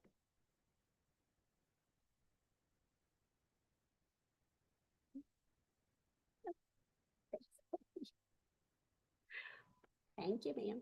Appreciate it. All right, so I'll try to make this quick, but there's a couple of key points that we wanted to highlight for you. You do have a copy of this in your packet, and it was added to the public portal so that it's available publicly. But as part of the 25 budget, there was a consensus, and we've talked about it tonight, that we're going to have this bigger conversation on what is our debt strategy. How much debt are we willing to take on? How much capacity do we have compared to what would that do to our annual budget, compared to here's the list of capital needs that we have. So once we set, here's our targeted amount of debt that we're going to try to stay within, then here is the list of projects. What ones do you want to fund? Which ones in what order? So really the whole idea is to manage our debt and to come up with what we're comfortable with. We haven't really had that kind of discussion before. And instead what we've done is through the CIP process and the budget, we say, here's all the needs, here's what we recommend. Then we go through a process where we bring forward those ones that are going to be debt financed for approvals and authorizations. And then the next year is when you see the impact on the principal and interest. So what we're going to start doing is trying to share all that information at the same time so that you are making an informed decision. Like I said, though, that this presentation is about prior actions of the commission. It's nothing new. It's all authorized projects by prior actions by the commission for authorized projects that are already in our debt portfolio, by and large, because what we do is we issue temporary debt. And we do that because if you have like a $5 million project, you don't want to pay interest on the full 5 million because the first year you're going to be designing it. So you want to have just the 500,000 that you issue. So you do temporary notes. So you have the cash as a cash flow tool. Okay, but then you have to roll that into permanent debt. So then we have the rest of the money to do the full project. So what we're doing tonight is that step of the process. It's completing a whole cycle of decisions that were already made. So in the packet or on the agenda, there are two things that we're requesting action on. The first one is essentially it's an amendment to a resolution and ordinance that the commission already approved. But there's things that have been done to clarify project descriptions, to put the exact dollars that were spent in this updated listing. It's not changing the projects. It's not adding any new projects. It's just now we've been going through and doing the project, so we want to be more specific. And we also wanted to make sure that our budget book matches what our bond documents say, so that if anybody was ever inclined, meaning the names of the projects, if they were inclined to try to compare them, they would match. And right now there's a couple of cases where they don't, they are the same project. And I'll give you an example of that. So the first action really is just giving more detailed information about the projects that were already approved. Then the second is what's called the sale resolution, and that's what approves us to go forward with doing the GO bonds, so the permanent debt. So on why we're doing this on the first item, so the full amount, so the commission approved $84 million, 85 million, if you round up, of project costs for specific things. That was a previous act that the commission did. You approved it through the CIP, but you also had an authorizing resolution that said, we're going to approve these things to ultimately be, these programs, these projects to ultimately be funded through debt. So the commission gave authority.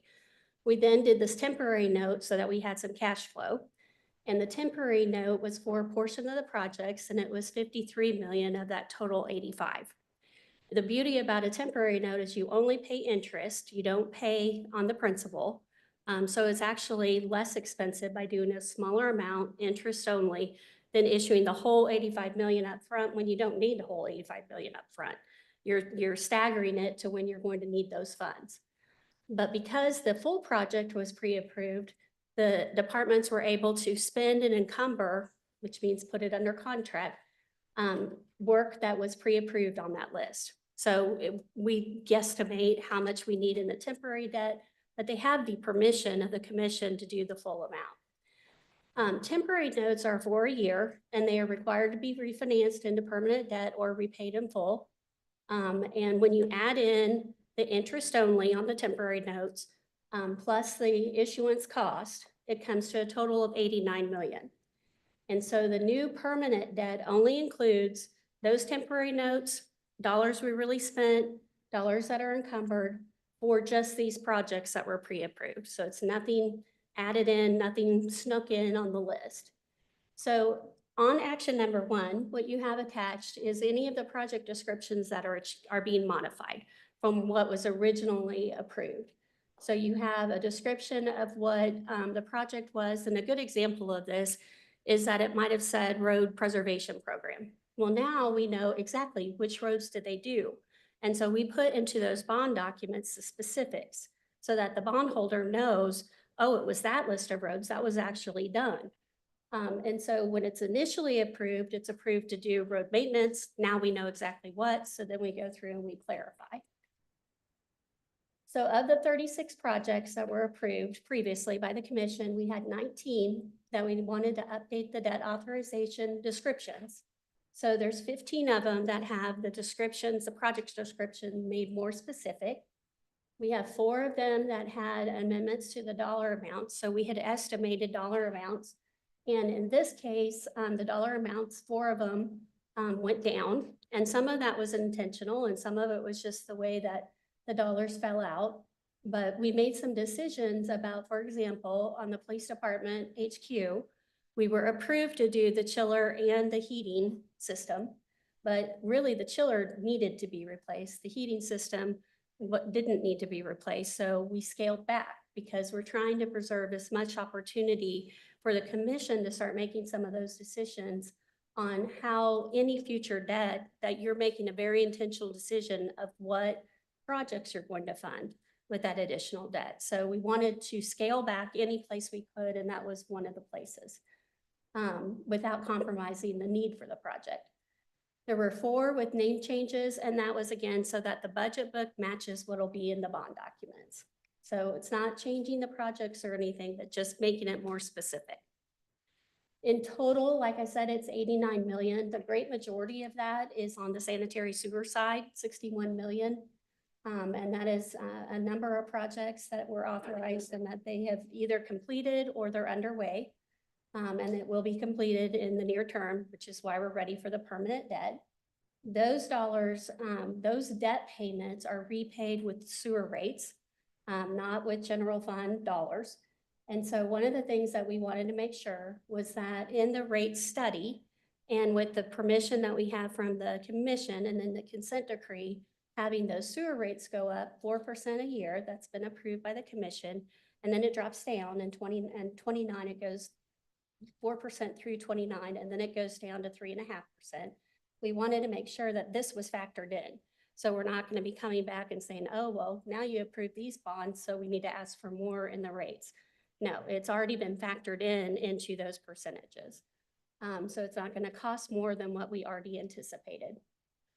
The city side, the other projects are city projects, and that's 28 million. And it's a lot of those programs in terms of streets. There's a lot of things you'll see on that list. I think someone mentioned one of them earlier, $100,000 project. Those are the things, part of our debt strategy conversation will be, how do we start paying cash for those kinds of things? And instead of having debt, because on 100,000, you're paying on, 20 years for that, you're gonna pay 150,000. Is that the best approach? No, it's not. So we're gonna try to figure out how to walk that back, but it's gonna take time. So at this point, we've issued these temporary notes, these projects were approved, this was the approach we were taking in terms of debt. And all this does is complete that cycle so that we can then have a more robust discussion about our overall debt. In terms of financing, and this is where we're changing the conversation a bit and trying to share a fuller picture. So we are looking at the blue line on the left side is how much our current debt payments are over the next number of years. I think we've got charted 10 years. And so what that is showing you, if with this additional authorization of permanent debt, when that's built in, how much is the payment for principal and interest going to go up each year?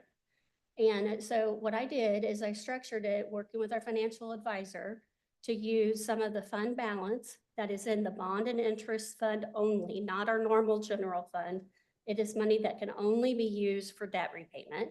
We have about 13 million in there now. So we're proposing to try and keep close to the 25 principal and interest number for the first 2 years of this particular issuance, using some cash basically to pay that debt payment, so that then you're having, it's like a way to freeze in time what our annual cost is going to be while you have the conversation of how much debt are we willing to take on, and then how do you want to use it. And then you can see the blue line starts going down, and actually pretty substantially we'll have opportunities in 2031, as I understand it, from Debbie. The county and the city took advantage of some really good interest rates a number of years ago. And so they did issue a lot of debt. And so all of that debt's going to come be repaid. And so we'll have a huge amount of debt that will automatically come off of the books, which is a good thing. But then you have to weigh that against what are the capital needs. You had, for example, the fire department come with their $100 million of needs that they have. Okay, we have the police department that has West Patrol. We have all the streets that we want to do, State Avenue, Parallel. And it's a decision for you all to make in terms of, okay, well, what's our budget? How much are we going to spend? And then what are we going to spend it on? So it kind of changes up the conversation a little bit. Instead of just saying, hey, here's the CIP, and then later we come forward with the debt impact, is trying to convey all of it so you're making a fully informed decision. Then on the sanitary sewer side, it's 61 million. So you see a huge jump from 12.2 up to 16.7. And so that 61 million is costing about 4.5 million more in annual principal and interest. Okay, that is built into the model. And that is affordable within the rates that they have proposed for that you have been approved for increases. The great majority of that has to do with consent decree projects. So it's moving forward on some of those legal responsibilities. But this will be something that we're looking at because of all the things we want to do, and with the rapid inflation on construction in particular, we're going to have to relook at here's what we can afford. So it's kind of like, instead of going out and shopping for a house and saying, I'm going to look for the house I want and then decide if I can afford it, we're going to flip that and say, what can we afford? And then we're going to say, okay, that's our budget on revenue for paying debt, principal and interest. And then what do you want to spend it on? Okay, so it'll be a little bit different conversation than that's happened before. And how do we do that within no more than 4% increase and then dropping down to the 3.5%? And can we meet the consent decree requirements with what's happened with construction inflation? So that's all a process in the works, so that when you're seeing information as part of the debt strategy, you're going to see updated information, and it's going to be kind of a forced ranking for all of the capital needs. And it's just how, here's what staff will propose, and how far can we go in terms of funding those projects with taking on debt, in combination with what we're retiring, in combination with what you just talked about, with new revenue coming in. And what are we comfortable with so that we're making an informed decision about what we can afford and which projects to move forward. So we did a presentation. Well, no, we didn't. Sorry.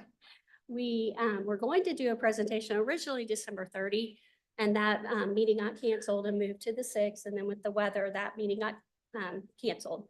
So we have briefed members of the commission on this so that you had some background information. But we had to bring it straight here because in order to accomplish everything that has to be done on a bond issuance between now and when the bond sale has to occur, which is the end of February, we've got to have time. There's a lot of legal documents that have to be drawn up. We have to go for a rating call with Moody's at S&P. And that takes time to get on their schedule and then time for them to give us back the rating. And then we have to market the bonds and we have an advertisement we have to do for 2 weeks. So we're really down to the wire. So we wanted to make sure you understood why we're asking for approval and because of the weather and the canceled meeting and then the changes in the schedule, why we don't have a committee presentation and why we're doing it here right now. So we do need the commission to act on this because we have outstanding debt. This is already in our debt portfolio. It's temporary notes that will come due and payable April 1st. We obviously don't want to default on that. So we have to do something in regard to this. So again, it's just this process of completing what we had already started. It was already in motion. February 27th is when we would plan to do the sale of the bonds. It's a competitive sale. So then that night, that's a commission meeting. We would come back to you all and we would share the results of what all the bids were and what we recommend in terms of which bid to take. And then we'd ask you to approve, okay, let's award to the best deal for the UG. Then during the month of March, they're putting together all the financial documents, working with the investor or the financial institutions, and then we pay off our temporary notes April 1st. So we're on kind of a fast track. We had originally scoped it out where we wouldn't have to be, but just a series of things that have happened put us on, we're down to the kind of wire of getting an action. So again, commission action number 1 is to approve the ordinance resolution, already approved projects, just clarifying the specifics about some of those projects. The others were already specific, so they didn't need further clarification. And commission action number 2 is to approve the sale resolution. It allows us to go forward with putting together all those documents, working with bond counsel, and moving forward with the sale. And then that would come back to you at the end of February for you to see what those bids were. So again, this is not our debt strategy at all. This is just fulfilling our previous obligations that were already approved and are already in progress. We've provided information as to what exactly did $89 million buy, the list of projects of what it was that was approved. We are working on a full map of those projects. We were able to do a partial list because Commissioner Davis actually had suggested, hey, could we map that so we can see where those projects are, which is an excellent idea and will be something that we're building into the CIP. So you see that as a map visually where these things are happening. And so we'll share that with you as well once we get that updated. We just didn't have time to get that done. And then in February and March, and probably beyond, we'll be having the bigger debt discussion of what's our appetite for debt, and then what are the priorities and how are we going to meet these needs?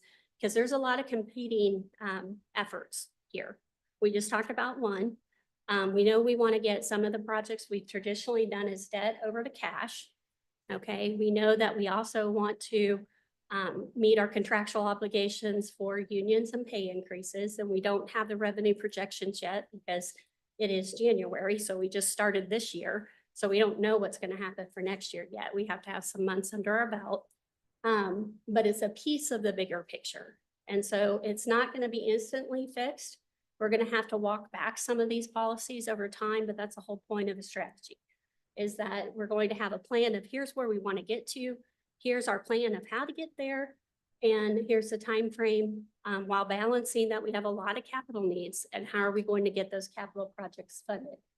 So anything new, any new projects would require the action of the commission to approve. I've been asked that question before.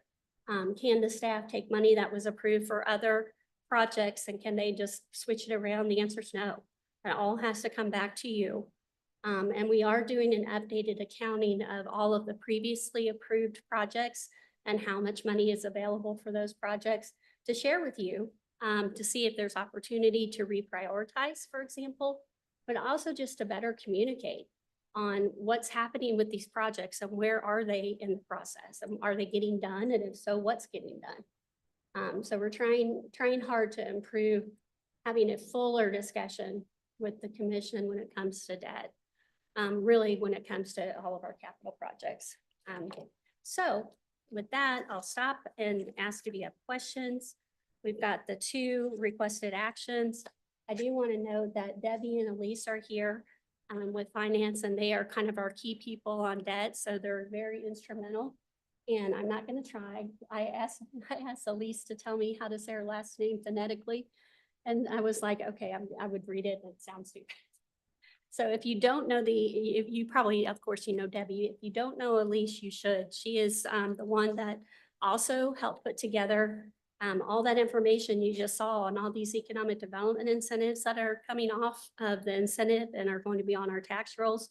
She's the one that tracks all of that.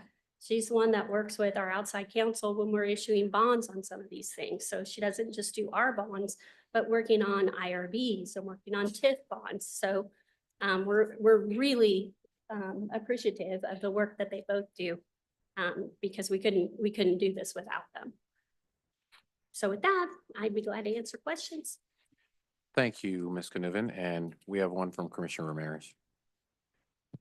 Thank you, Mr. Mayor.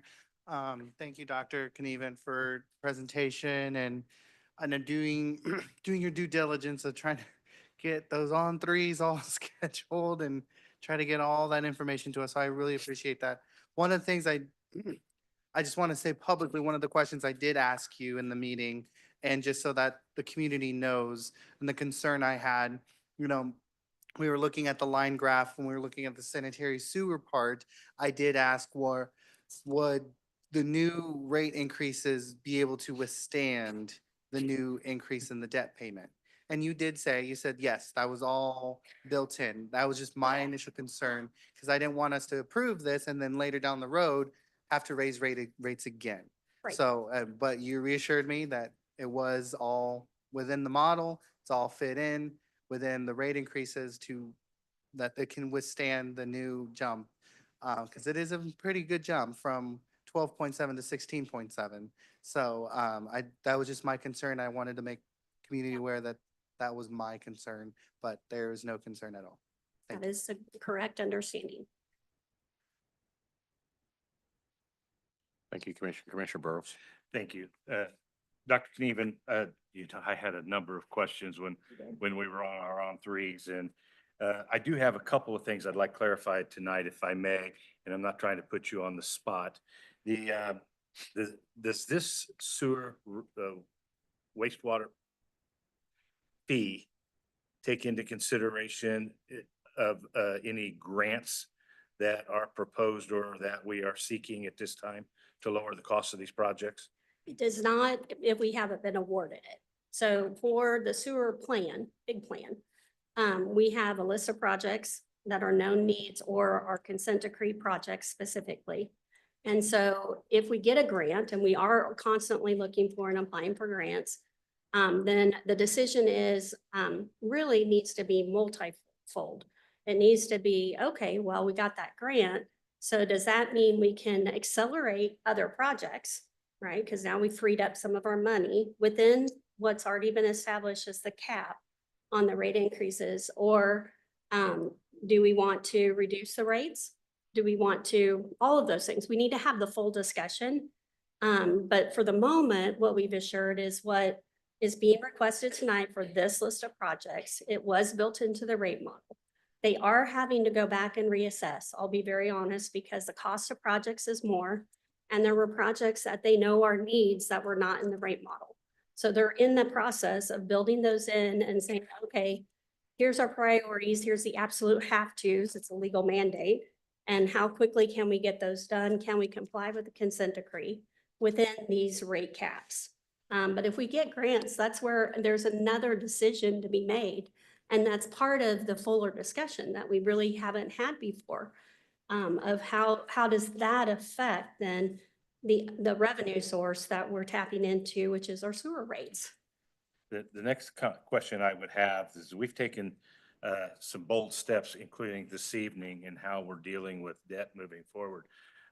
Has there been any question or any comments in reference to getting a better rate or getting a better credit rating due to some of the actions the committee has taken over the last handful of months? We will absolutely put forth our best case as to why we should get a better rating. That's what you have rating calls for. And we'll be pointing out some of the things that we've done with fund balances, having a balanced budget, not dipping into the fund balance, all of the things that we've done in really a short amount of time will be things we're putting forward to Moody's and S&P on the hope that we get, well, at least the same, but hopefully a little bit better bond rating, which gives you better interest rates, which costs you less. Well, and in going through these projects, I see what I would call duplication of services and needs. I would hope that as we move forward, we look at those to ensure that we become as efficient and effective with our bonded indebtedness as we possibly can. I know the reason why I grow concerned about taking on additional debt is we have major requirements on bridges that need to be addressed very soon. If not, they should have been addressed maybe 3 to 5 years ago. And that is going to demand a tremendous amount of strength from this commission as to the direction we're going to go. But these small things help us. I know earlier I talked about some of these projects that we're bonding now with temporary notes that we could pay off if we had the cash to pay them off. And we're going to finance another $250,000 for 20 years. And that to me is not good business. And I wouldn't do that. But those things are concerning to me, that this is the end of these processes that were utilized in the past to take on debt to fund salaries and other things within a project. So I'm to understand, if I heard in my on three, that this is the end of it. And if I read your presentation correctly, that we want to get this done because we are going to look at the new way we do things in the next couple of months in discussion. Mm-hmm. Yeah, and it's going to take, I do want to say though, it's going to take time to unwind some of our past practices, because if we have $100,000 program, it does not make sense for that to be bonded. You're 100% right. But then you have to evaluate, is that program needed? And how's it compete against everything else? And then do we have cash to fund it? And it's going to take time for us to get to where we can do that. But you're 100% right. And I think the administrator's been talking about this for a while, about we bond things that other places would have as a cash project. And we need to walk that back. But that's going to take time because you have to have revenue to then do those projects, because it's not that they're not needed. It's just the wrong way to fund them. So you're 100% right though. Thank you. That's all the comments I have. Thank you. Thank you, Commissioner Lopez. Yeah, quick question. I think I've asked you this on threes, but like the 18th Street Bridge over Turkey Creek, we're flipping the bill on that too. And I think you said the state was kicking in some money, but why that's that whole highway, 18th Street, that's complete state highway. Yeah. Why, KDOT pushes it, salts it. Now we got to maintain what the salt eats up. Okay.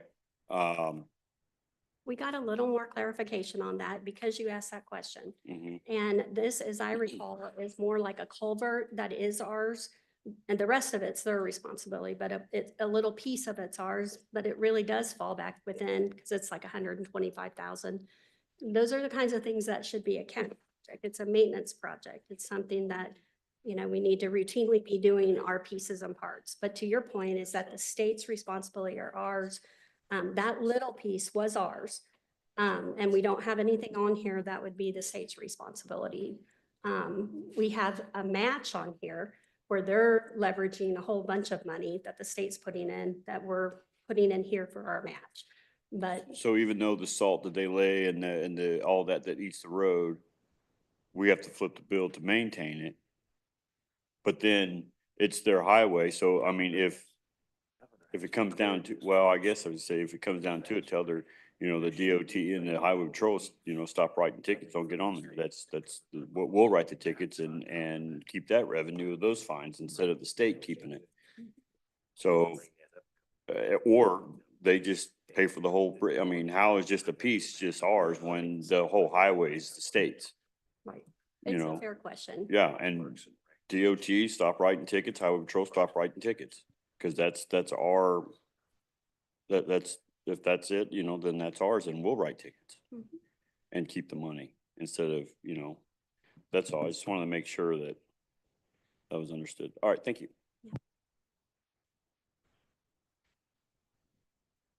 Thank you, Commissioner. Commissioner Stites. Stites District 7. The interest rate for temp versus permanent, what, do you know what that is right now? The temp is a 4.5. What's the temp currently? The temp notes. The current interest rate of the temporary notes, 4%. So it's 4% is the current. We don't know what the permanent will be. What are we projecting? Around 4.5 is what we're expecting, what we're seeing in the market. So- Because we watch that, we watch municipal bonds and what they're being bought for. And so that's why you go through a competitive process, is then the institutions will bid on that block of debt. And they may charge you a premium, they may give you a discount. And we combine all of that and look for the best deal. So we won't know yet what the interest rates will be. The bigger thing is that it's interest being paid on a lot smaller number than the whole amount of the debt. Because we didn't want to do the full amount of 89 million because we didn't need 89 million.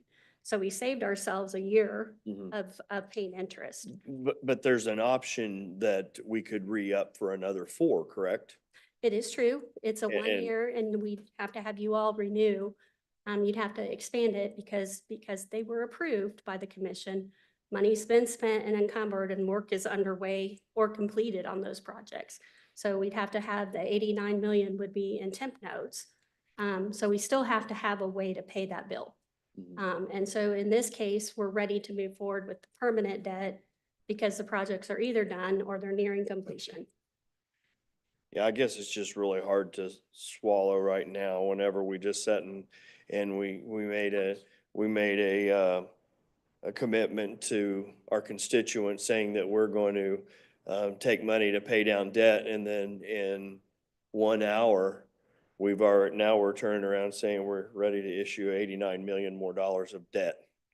And I it's just, understand how it the works. timing's terrible, and it's just tough right now, so. And unfortunately, what's really happening is the decision was made to issue debt and approval was given 2 years ago. So it was a previous action that we're just completing the cycle. So it is completing what was already approved.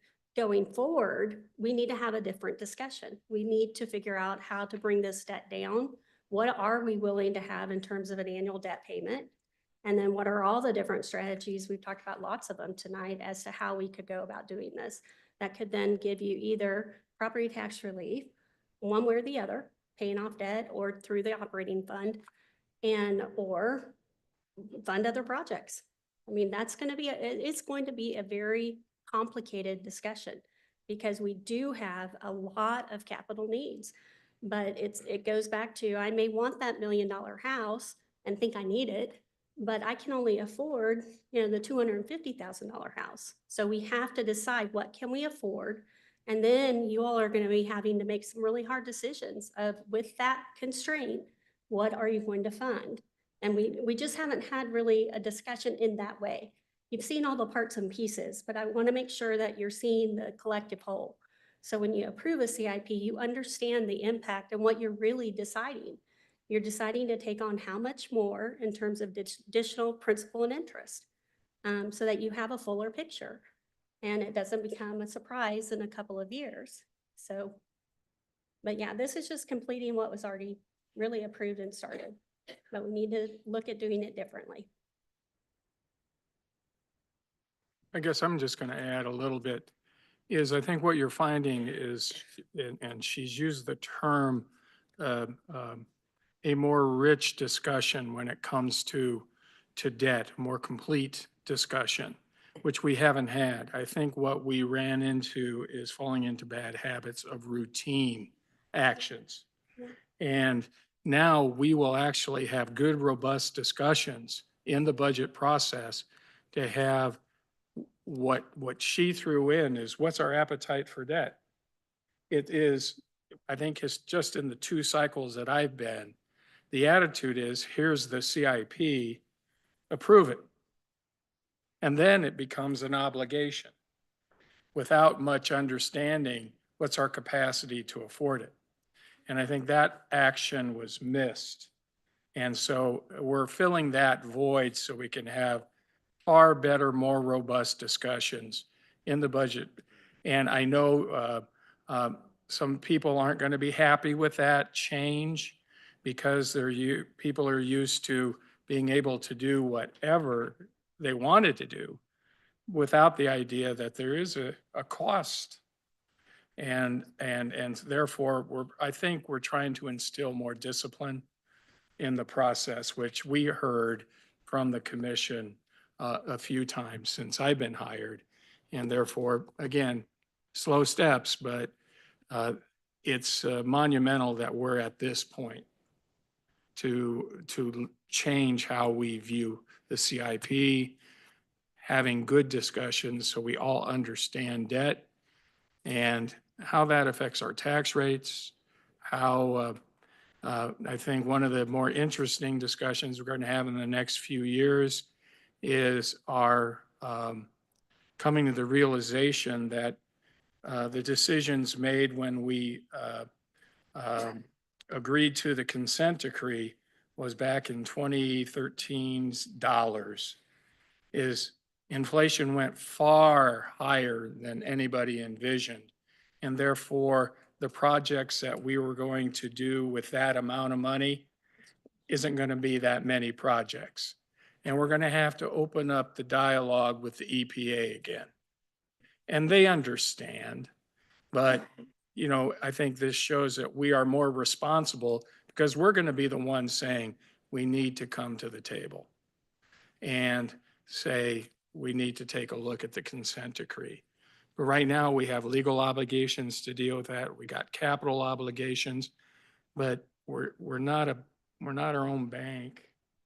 We have limitations of what we can do, and we're going to have those discussions of what that is. Before I go to the next, I got a quick question. I had to step out to use the bathroom, but I'm looking at Bridge 210 18th Street over Turkey Creek, $125,000. And we're talking 20 years to bond that? So what is the total cost to our taxpayers to do that? It won't be 150% of that, but it'll be 140% of that. So what does that amount to? 125, it'll be with another 75, say, if it was 150%, so it'd be 225 So we're paying double? or 2. Yeah, I guess me being the fiscal we agree. responsible person that I am and having done budgets, and I guess what's the exigency? What's the what? The exigency, the emergency. Well, this has already been done. I get it. And so there isn't really a choice, unfortunately, but that's where the disconnect. I think get all that. What I'm saying is where I'm going with this is what precludes us as we go into the 2026 budget for staff to say, okay, let's prioritize these based on the will of the commission when we have our budget workshops. What can the commission look at and say, what can we responsibly pay for in cash? That's right. To save our taxpayers money? I haven't heard so far anything that says this has to be paid tomorrow. Is this something that can be budgeted into the 2026 budget? That's the question I have. And if so, why wouldn't we take that into consideration when you're talking about an additional $425,000. Now you're doubling that. And then you add this to all the other projects. Again, I've always been an advocate for streamlined government that's efficient, that's effective, tightening our belt. Just like I would do with my budget if I know I wasn't in hard times. I'm not going to go out and borrow more money and get another credit card and put myself in more debt that I'm going to have to pay back. And I wish government would start operating like that. We're not operating like this is a business or this is our personal bank accounts. We're operating like we've got a endless windfall of money from our constituents that they've got to pay. And I can tell you, they said that they're tired, they're sick of it. No more. And I agree with Commissioner Stites. On one sense, we're saying, hey, we're going to dig into our debt, but on the other sense, we're going to add to it. We're spinning our wheels. That is a merry-go-round to absolutely nowhere. And really, anybody that's watching, I know I'm going to hear from it tomorrow. I'm going to say, what are you guys doing? And so. So you're saying you're going to relieve us on debt on one end, and we can expect a property tax break, and you're going to do all this other things. Oh, but while you're at it, on the tail end of that, if I stayed awake and I watched this commission meeting, now you're going to add to this debt. How are you ever going to dig yourself out of this? I say, and I continue to say, and I encourage staff and commission and our administrator, we have got to change how we do business here at the unified government. Business as usual, since I've been mayor, needs to stop. Our residents have said they've had enough. My fear is that we're going to lose tax-paying residents here because they said they've had enough. They want to see where their dollars are going, how far it can go. We have got to be responsible stewards of the tax. This is not our money. It's the residents' money. And I've asked and I've advocated, before I became mayor, we had about a $360 million budget. Within that year, before I became mayor to now, we're almost at a $500 million budget. We would have been more than that had we not have gone revenue. And the problem I have is, and I've asked this from day one when I became mayor, where is all this money going? Where's the problem? Where have the problems started to where we're in this mess of a fiscal cliff that we've been in? Because even though we've pushed it out, and you guys have done a great job of pushing that red out to about 2030, the red is still there. Other mayors, other commissioners are going to have to deal with this issues, and the residents of Wyandotte County are going to have to deal with this issue. How do we mitigate that in a way to we're responsible? All this tax, spend, borrow crap, I'm telling you, the stuff that residents tell me is, Mayor, any influence you have, please get this government to change course and how you've done business. We are in this mess today because of irresponsible practices and policies and decisions that have been made. We cannot keep going down that same road. I feel for the people in Wyandotte County. My heart hurts. The only reason I ran for mayor is because of this. And that's why I'm here. I'm not going to be mayor here next year. I don't want to leave this place any worse off than when I inherited it. We've got to look at how we change how we do business on behalf of our residents, not because I want it. Because we need to. Tyrone Garner is going to be fine. I'm not here for me. I'm here for the people in Wyandotte County that said not only do they want better, I know they deserve better. We cannot keep growing this government and spending. We don't have a revenue problem. We have a spending problem. And we've given away the farm to big box businesses and become that want corporate welfare. And our residents are suffering. And it hurts me when people have come up here and said, I'm going to lose my house and I'm going to be out on the street because of decisions that are made in this building at 701 North 7th Street.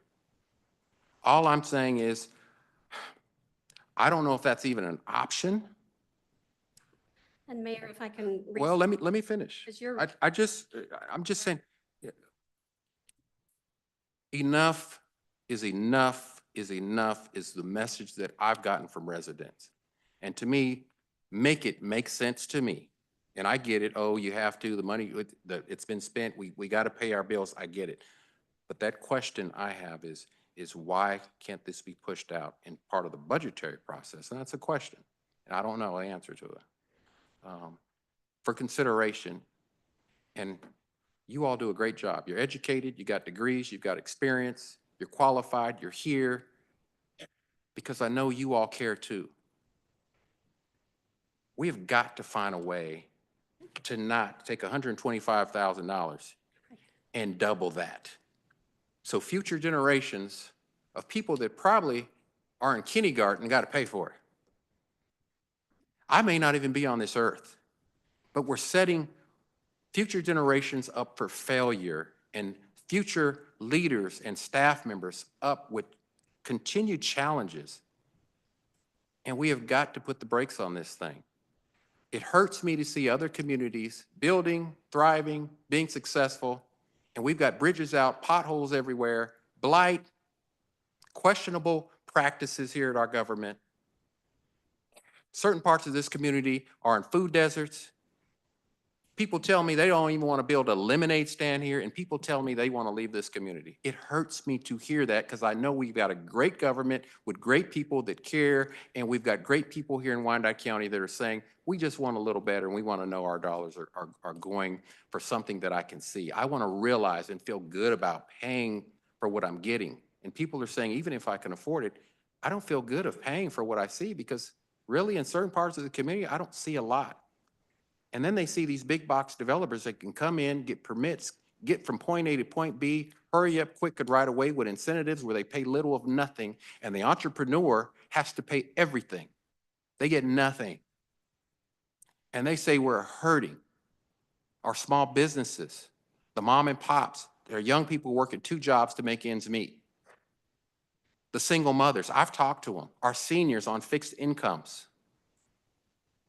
They said, Mayor, we elected you because we wanted you to be our voice and make a difference. Please, please be that voice. And I'm going to be that voice until I'm not mayor anymore. I just ask everyone to please just pause as we move forward and put the people of Wyandotte County first. Skip this government. Yeah, I want our employees to have good benefits, good pay, and most of them do. Even the ones that were $70.25 an hour. Since I've been mayor, this commission voted to raise their salaries up above that. We take good care of our employees. But this community wants us to put them first. The government's not here. The people aren't here for government. The government is here for the people. And I don't know where in the history of the unification of this government that has been lost in translation, and we feel like we can just tax, spend, and borrow as much as we want because the people out in the community, if they want to live here, they have no choice and no voice but to put up with it and to pay for it, be it BPU fees and everything we throw on there. And I know we've got consent decrees and all this, deferred maintenance. It still doesn't explain where all the money is going and how we got to this point to where we are fiscally challenged and we can barely pay our bills and create the type of thriving community that we all can be proud of. And as mayor, I'm supposed to promote and sell this community. And in certain pockets of this community, it's really hard for me to do. Especially places east of 635 that have been redlined, disenfranchised, and disinvested intentionally. Intentionally, historic over decades. And I'm not blaming anybody that's here today. So all I'm asking, administrator, staff, commission, is as we go into these budget hearings and talks, let's think about that senior on a fixed income. Let's think about that working family that don't make a lot of money, that are trying to make ends meet. Let's think about those people that are hurting. Let's think about those people that are being pushed out of their houses and have nowhere to go. Let's think about those people that don't work for the unified government, don't have good pay and good benefits and a job to come to every day. It hurts me as mayor to just see what has been done to Wyandotte County because I know we can do better.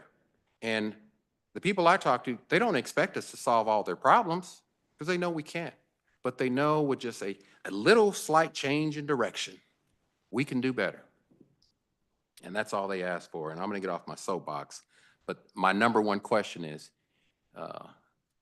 amongst all of that, what I just said, is there any opportunity for us to look at budgeting some of these smaller amounts as far as a budgetary consideration in the 2026 budget and find those monies through streamlining, through efficiencies, through determining what is essential and what's not, to give this commission a full range of options to be able to make an informed decision on what they feel would be best, so our residents don't have to pay over 20 years a lot more than I think, it's me personally, than what they should be paying. So that's a question.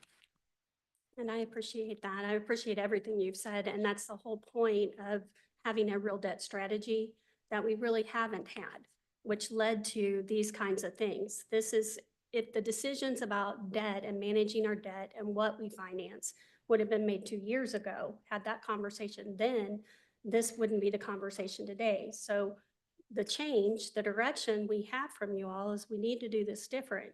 If you remember in the 25 budget, we pulled out any new debt. Okay, there's nothing in there. This isn't new debt. This is debt that was already approved a couple years ago. So there's nothing in the budget authorized for new, because we need the time to have the discussion and the fuller discussion of how much debt can we afford? And then, okay, if that's what we can afford, what is the highest priority? And having a real discussion about that on all the needs that we have. And so for this, because it's already at the tail end, unfortunately, no, because even if you did temp notes for another year, you're now paying temp notes on the full 85 million. Okay, because the money, that is a cash flow tool. That's all that is. The full amount of the money's been spent or is under contract and is being spent. So we really don't have an option. We can't default on the debt. We'd be asking you to then approve basically 1 year of temp notes, because we don't have 85 million in cash to pay these for all of this. To your good point about some of these smaller ones, could we look for it in the budget? My suggestion would be that we've bought ourselves an opportunity to have that discussion, because these are ongoing typical projects. Most of them are annual, like ADA ramps is one of them. It's 100,000. Elevators maintenance. Okay, that's 150, I think. We need to stop. Okay, what we would normally be doing, by the way, is bringing to you the permanent debt and a whole new list of temporary notes to issue, a whole new list of projects that were in the CIP, because you already did take a step. In the CIP, you said no new debt. We need to pause and get a handle on this. So it was all pulled out. So no projects are authorized for more debt. So we aren't bringing forward to you, okay, let's just keep doing what we've been doing. But it doesn't mean that we can't finish out what was already approved and spent. But I do understand what you're saying, but that's the whole reason why we've got to have this discussion. And I will just assure you, it's going to be a hard discussion, because we can only afford what we can afford. And it's going to come down to what projects can we afford and what's the most important in the commission's decision for that, and so it needs time, and we need that time so you guys can make a well-informed decision. We'll be able to tell you, if you issue this much more in debt because you decided that these 10 projects are the highest priority for that funding source, then here's how much your next year's budget goes up in the principal and interest payment. And we'll show you, here's what's retiring, what's being paid off, here's what would be new. So you'll see the full picture, and you're making a fully informed decision with a new way of thinking, and pulling some of these smaller projects out to be cash projects. They should not be bonded projects. They just shouldn't. But there's no funding source for them at the tail end. So we just have to have the time to change our past practice. And we may end up having to do some of these programs this way until we can build ourselves a plan out of it. It may take a year or two to get there. Or we pause and don't do any, whatever the maintenance is on the elevators. If it doesn't completely die, then we just hold off for a year. You know, I mean, those are the decisions we have to have in front of you for you all to make. So Thank you. Commissioner Maris? Thank you, Mr. Mayor. Just, thank you, Dr. Knieven, for this. It seems for some time, we're gonna be going down two roads at the same time. Two roads of trying to get ourselves out of past practices, but also at the same time developing new, better practices. And we're gonna go down this two-way path until the new practice and better practice takes over, and we can move on and move forward from that. And so I just thank you for doing that, and it is a tall order. It is change, as you said, and it's gonna hurt. It's not gonna be pretty, but it's something we have to do. So I thank you and your staff for putting in the work and trying to, listening to us and listening to what the commissioners, what we want in our budget and moving forward. Just thank you. Thank you, Commissioner. Commissioner Burrows? Thank you. Dr. Knieven, the consent decree is responsible for probably 69 million of this fund. I'd Pretty actually be close. able to tell you exactly. 61 million. It's the sewer, but some of those are like other, not consent decree projects, but we needed to replace this sewer line.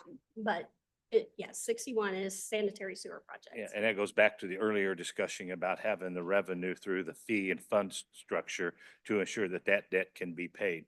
So that debt has already been identified, the projects were put in place, and they need to be paid. Right.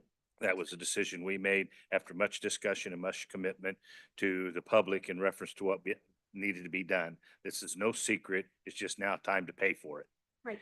The next question I have, was inflation built into the initial numbers on these projects? Do we know? You know, there were a couple of projects, I don't have an exact number. Okay. But I That- did ask the question because there was at least one project that the dollar amount changed substantially. And it happened to be a project that was being estimated right as COVID was happening. And they had no idea what was gonna happen. And then they also had done no design. And they thought that they would have to build a retaining wall, that they were able to acquire more right of way and do it cheaper and not build a wall. So there's lots of things that go into it, but they do build a contingency in. Also, that's typically 10%. Because these are projects that haven't been designed. When we're getting a permission from you all to do this for the bigger ones that require design, we haven't done the design yet. Well, and going back through this project, I don't begrudge anybody's prior decision, but I will say that we missed a tremendous opportunity with COVID money to address some of these issues that could have been, our ARPA funds could have been utilized to address, but we chose to take those dollars and put them elsewhere. And that was a decision made by the commission. So I have no other questions. It's very frustrating. I agree that we're going down two paths as it was stated, but it doesn't mean that all of us have to walk the same path. So I appreciate what you've shared with us this evening. It doesn't make it any better or any easier. It's not. Thank you. Thank you, Commissioner. Commissioner Lopez? Yeah, David, I like, our administrator, David said, earlier that we're not our own bank, but we can be. I've already seen what's broken, but nobody wants to go down that road. This is a well-oiled machine that's been set up years ago. Take what I can when I can. And I see stuff going on, and trust me, I'm following the money. I'm watching a lot of stuff, and this is way before us. And this is what we're dealing with now. But now we got, like I said earlier, we have the real estate. We got to put our foot down, and we got to start chopping heads. Let's start chopping heads. That's no joke. Because there's some stuff I'm seeing to this day. But at the same time too, we don't, these tax incentives, where would we be at today if we didn't have all these freaking taxes? Because these boys are skating. Look at Johnson County. Those boys are skating.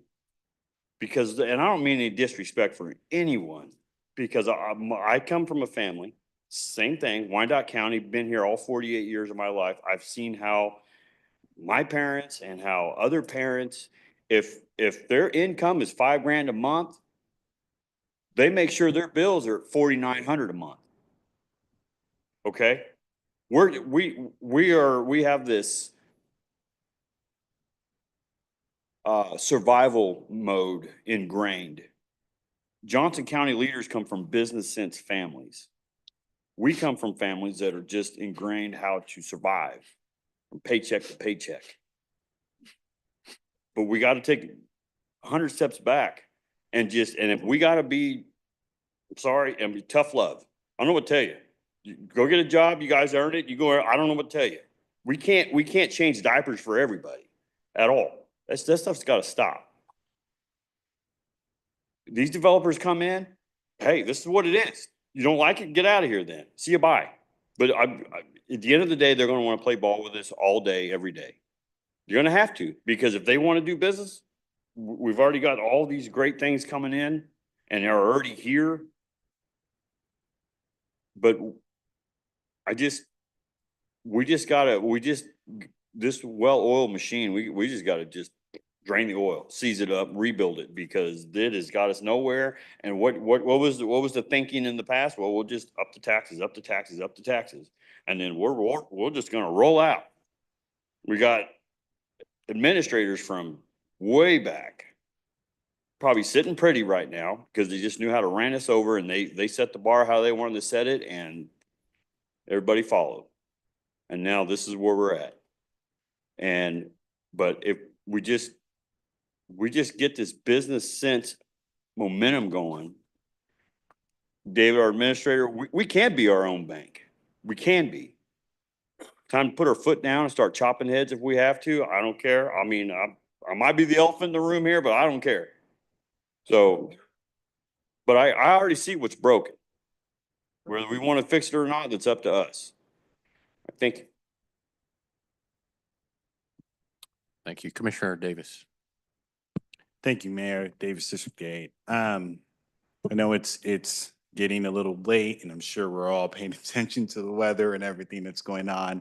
And this is a very, very important discussion. I'm sure we're going to have even more discussions.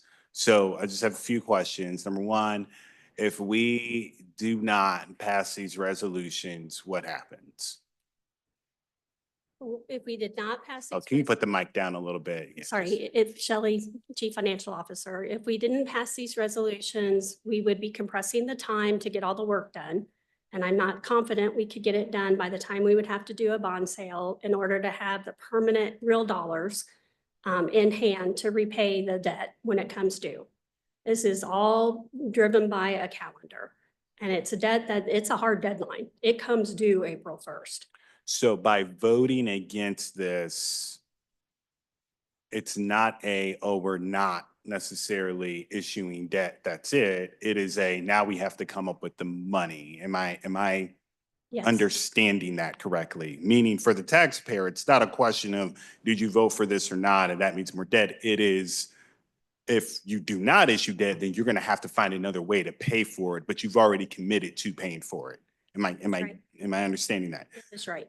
Okay, because I know that the optics may not be as best, and I think the timing of this was absolutely poor, but I don't necessarily want us to get thank God that stopped. I don't want us to get the confusion of what a decision to vote for this or not vote for this means.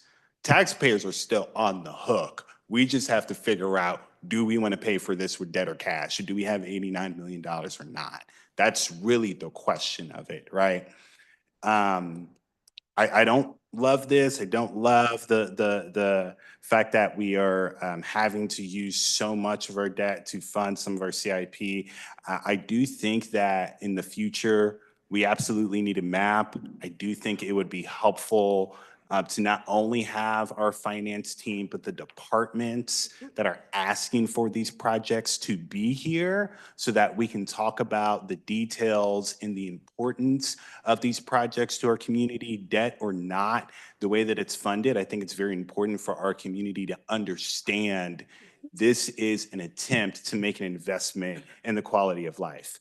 And some of these things, they're not sexy, but if you don't have them when you need them, you're really, really in trouble, right? Whether we're talking about the HQ for our police, or we're talking about our bridges, or what have you. And so some other questions. Will this increase the mill levy No. if we vote for this? Okay. No, because specifically on the city side, the way I designed that we're working with the financial advisors Mhm. to not have the next 2 years debt payment go up substantially. So no, because I was trying to hold us kind of harmless. Sure. And that is different. That's a different strategy, but it was to preserve time for you all to then really engage in that discussion of how much debt are we going to issue? And then combined with what are we going to spend it on, which you normally hear from departments when you're looking at the CIP. Mhm. And that's when they're coming and making their case, but it's not connected to here's the financial impact for 20 years. Sure. So we've got to just have a fuller conversation so you understand what you're approving.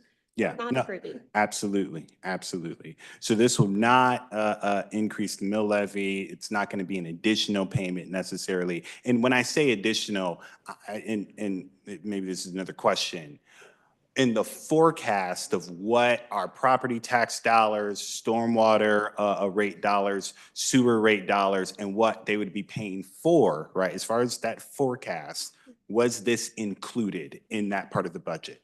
Yes. Okay, It is so included. That's what those charts are there to show you. okay, so this is not a necessarily shock to our current budget. It is not our constituents are going to get a bill saying you owe da da da da da. It is already included in that, right? And the debt that we're wanting to pay off, this is included in that debt that we are wanting to pay off, right? With the 25% and the 50%, what have you. Okay. That is really important to know. I'm looking at my notes here to see if I have anything else. I do not, again, if I don't love this, I don't love the optics of this, but this is not going to add any additional dollars that we have not already accounted for the taxpayer.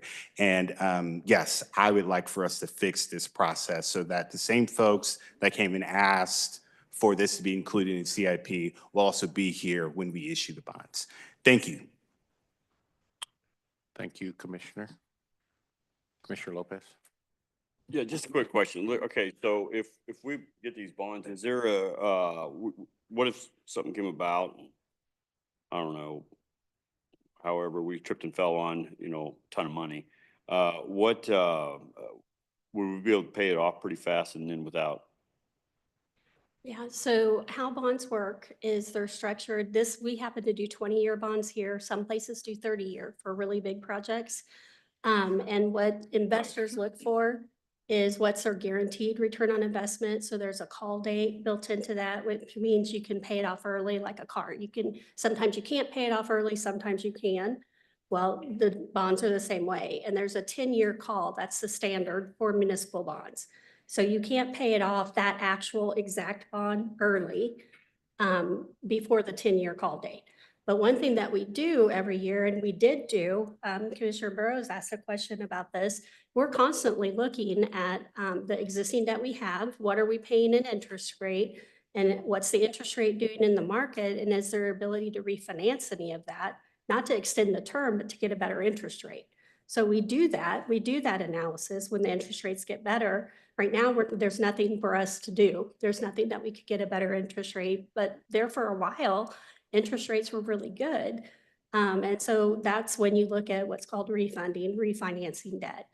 But paying it off, it's the investors, and why it's pretty low interest rate is because, again, investors are looking for a guaranteed return. Okay. And so they want to know they're going to get that interest payment. So tell me about this interest rate and refi, and because I'll never refi my house. I never have, and I never will.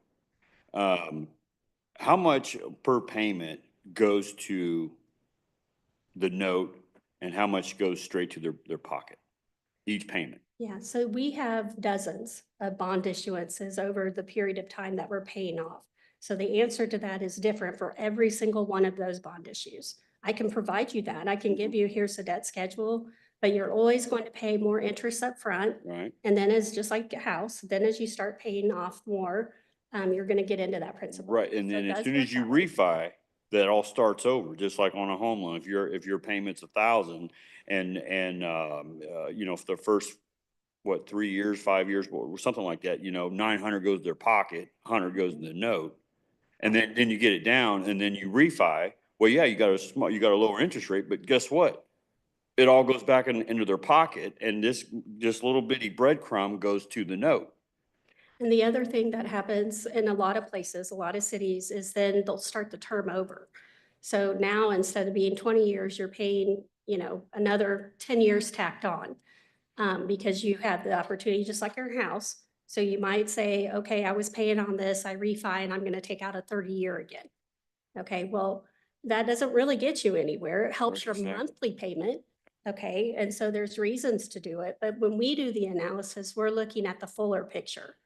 Okay, we're not just looking at how do we save a little money today, but what's the overall cost, and does it make sense to bring forward anything for refinancing? And at this time, there isn't anything. Right, and then what's the charge? Because they'll hit you for a refinance fee. Yes. For the God issuance forbid, they, fees. you know, they have to use their pen. Mhm. Yeah, there's issuance fees that come with that, and that's part of all of it. If it doesn't make sense, we're not even gonna bring it forward for you to consider. But I will tell you that that's one thing, we have done some of that in the past, kind of restarted the term on some of our refunding. And a lot of cities do, it's not unusual. But with everything that has been kind of in discussions over the last year, that's not something that we're going to do going forward. There has been change. I know it feels like there isn't, but you guys have already made two substantial changes. One is you didn't approve any new projects for debt next year from the property taxes. There's nothing in the budget, nothing's pre-approved, okay? That's a big change. You can look back at budgets for decades and you're gonna see approvals in there. So this is a huge step forward to give us a pause, so then you can define what is the strategy we wanna have. And so that is a big change. And then the second is we're following through on that. Literally, every time this kind of issue would have come forward to you all in the past, it would also be complemented with a whole new set of temporary bonds to get approval for, because we would have had a whole new list of projects that were included. Okay, and that's not happening. We said no new projects, no new temporary notes. It's all on pause so that we can have the bigger discussion. So change is happening. This is just something that was already decided and done. Right, no, I get it. I just don't want us to like freak out and like, oh my gosh, we got all this money in the bank and now let's just go blow it. Let's just go do something stupid with it, when that's where the business sense comes into play. Right. Let's put it away. I mean, we got to go blow it. We ain't got to go do this, that, or whatever to whatever. In this case, this is money we've already spent. So I do want you to understand that this money won't be in the bank. We're cash flowing some of it. That's what the money that is encumbered or already spent, not in the temporary note, the UG is cash flowing that, okay, from just our cash accounts. And then this will then move that, and that's normal. That is a normal process. And this will move it into the permanent debt, because it's not budgeted for us to really pay that for like the permanent decision for the year or for 20 years. It's a temporary part of the solution. So what's happened is you guys approved a list of projects a couple of years ago. We went forward and then, you know, said, okay, we're going to start those projects. And then we came forward and said, okay, based on our looking at it, we think we need this much in temporary notes to cash flow. Okay, but they were able to get ahead, okay, which ahead is kind of a misnomer, because some of these programs are 22, 23, they're things from the past, and they're just now being done, okay? So that's part of also what we're working on with the project managers, is to align when we do the projects better to when we actually budget the money, so that we're not having this lag that's been going on.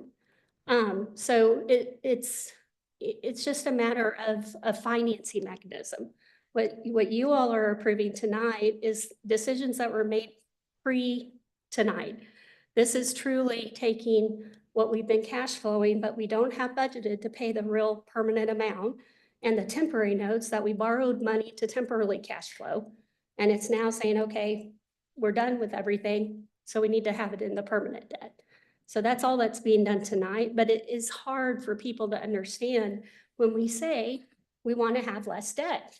It's an incredibly fair conversation, but I want you to give yourself some credit that there has been actions taken, steps forward to start down the path of a debt strategy and a debt reset by the decision you made in the budget, by the fact we're not bringing forward any new projects to you tonight. That's why I keep emphasizing these are all things that were approved 2 years ago. And so rightfully, the departments went forward and did the projects. So this is just the tail end of previous decisions. But we've got to change the way that we make the decisions going forward. Right, no, I understand that. And this, again, this was what I'm just, like I said earlier, stuff was passed, stuff was, in the past, it has this crippled now. But I understand. All right, thank you. Appreciate it. Okay, thank you. Clerk? No hands are raised now. All right. I'll entertain a motion. Is there a hand raise? Clerk? Commissioner Townsend? Thank you. I wasn't going to say anything, but just had to before we take the motion. I think the point has already been made that this action sticks out so vividly because of the changes that have been made and how we're doing business. So that's the good thing. I think Commissioner Davis's questions were right on point, that this is something that's been budgeted for. We've incurred the debt and we have to move forward. But the bright point, Mayor, Commissioners, is that's not how we're doing business today. The other cautionary thing that I would say is when we go into budget session more deeply and we look at projects that we say need to be done, I can remember that a lot of these were in that same category. And so just as we said, going into revenue neutral, there is a cost. So be prepared to explain to our constituents, if need be, why project A was done and not project B or C, or they weren't done on the scale. And as we look through what's in here, we can see that some of this has been done within the last couple of years. The culvert in Fairfax, the basin, and all that we've seen on Minnesota Avenue and around there, 10th Street downtown, that is Jersey Creek related. So we're seeing this money in these projects at work. As we said, they've already been done. But again, I think this goes to show how we have changed in our thinking. And this is not how we would evaluate projects in the same way, but we're going to have to be prepared to bear the pain, if need be, of saying no to certain things and prioritizing it. Thank you, Mayor. Thank you, Commissioner. I'll entertain a motion. Mayor, move to approve as submitted. Davis, second. There's a motion, a second. Clerk, roll call. Roll call. Ramirez? Aye. Hill? Aye. Kane? Aye. Lopez? Aye. Stites? Davis? Aye. Bynum? Aye. Burrows? No. Townsend? Aye. Motion carries. Thank you. Clerk, you want to read the next item, please? Item 12.2 is a resolution regarding sale of GO bonds, a resolution authorizing the offering for sale of general obligation bonds of the unified government of Wyandotte County, Kansas City, Kansas. This item relates directly to the authorization ordinance resolution on the agenda that was just passed. Okay. I'll turn it over to the administrator.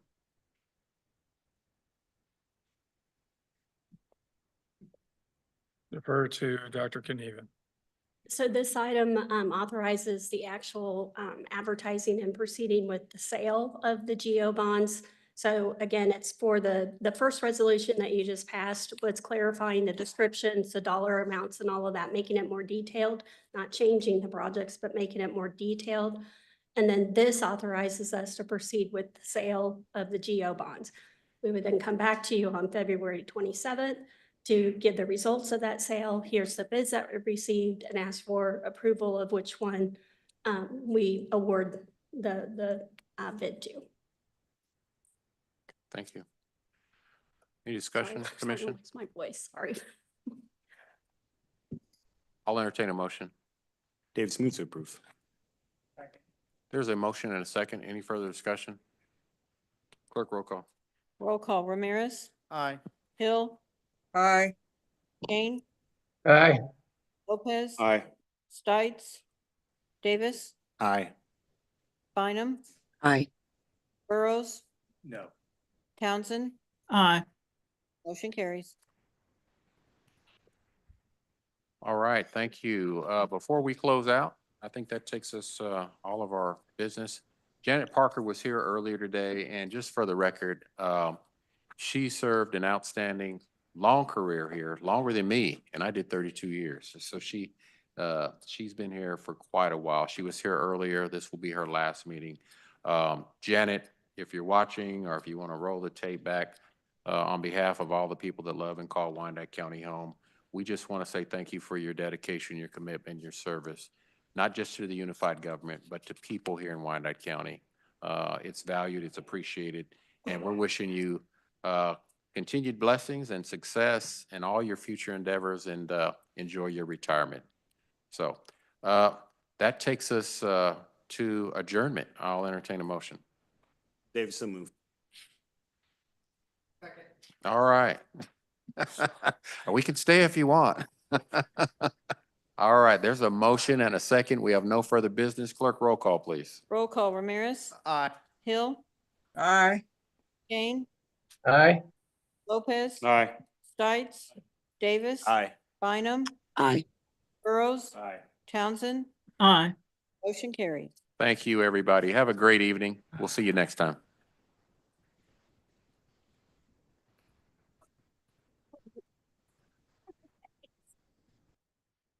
Thank you. I know, I was like, I'm like struggling, I'm like, it's too late. It's been doing that off and on, and I'm like, oh no, not now. I don't know what you said, but I'm here for it.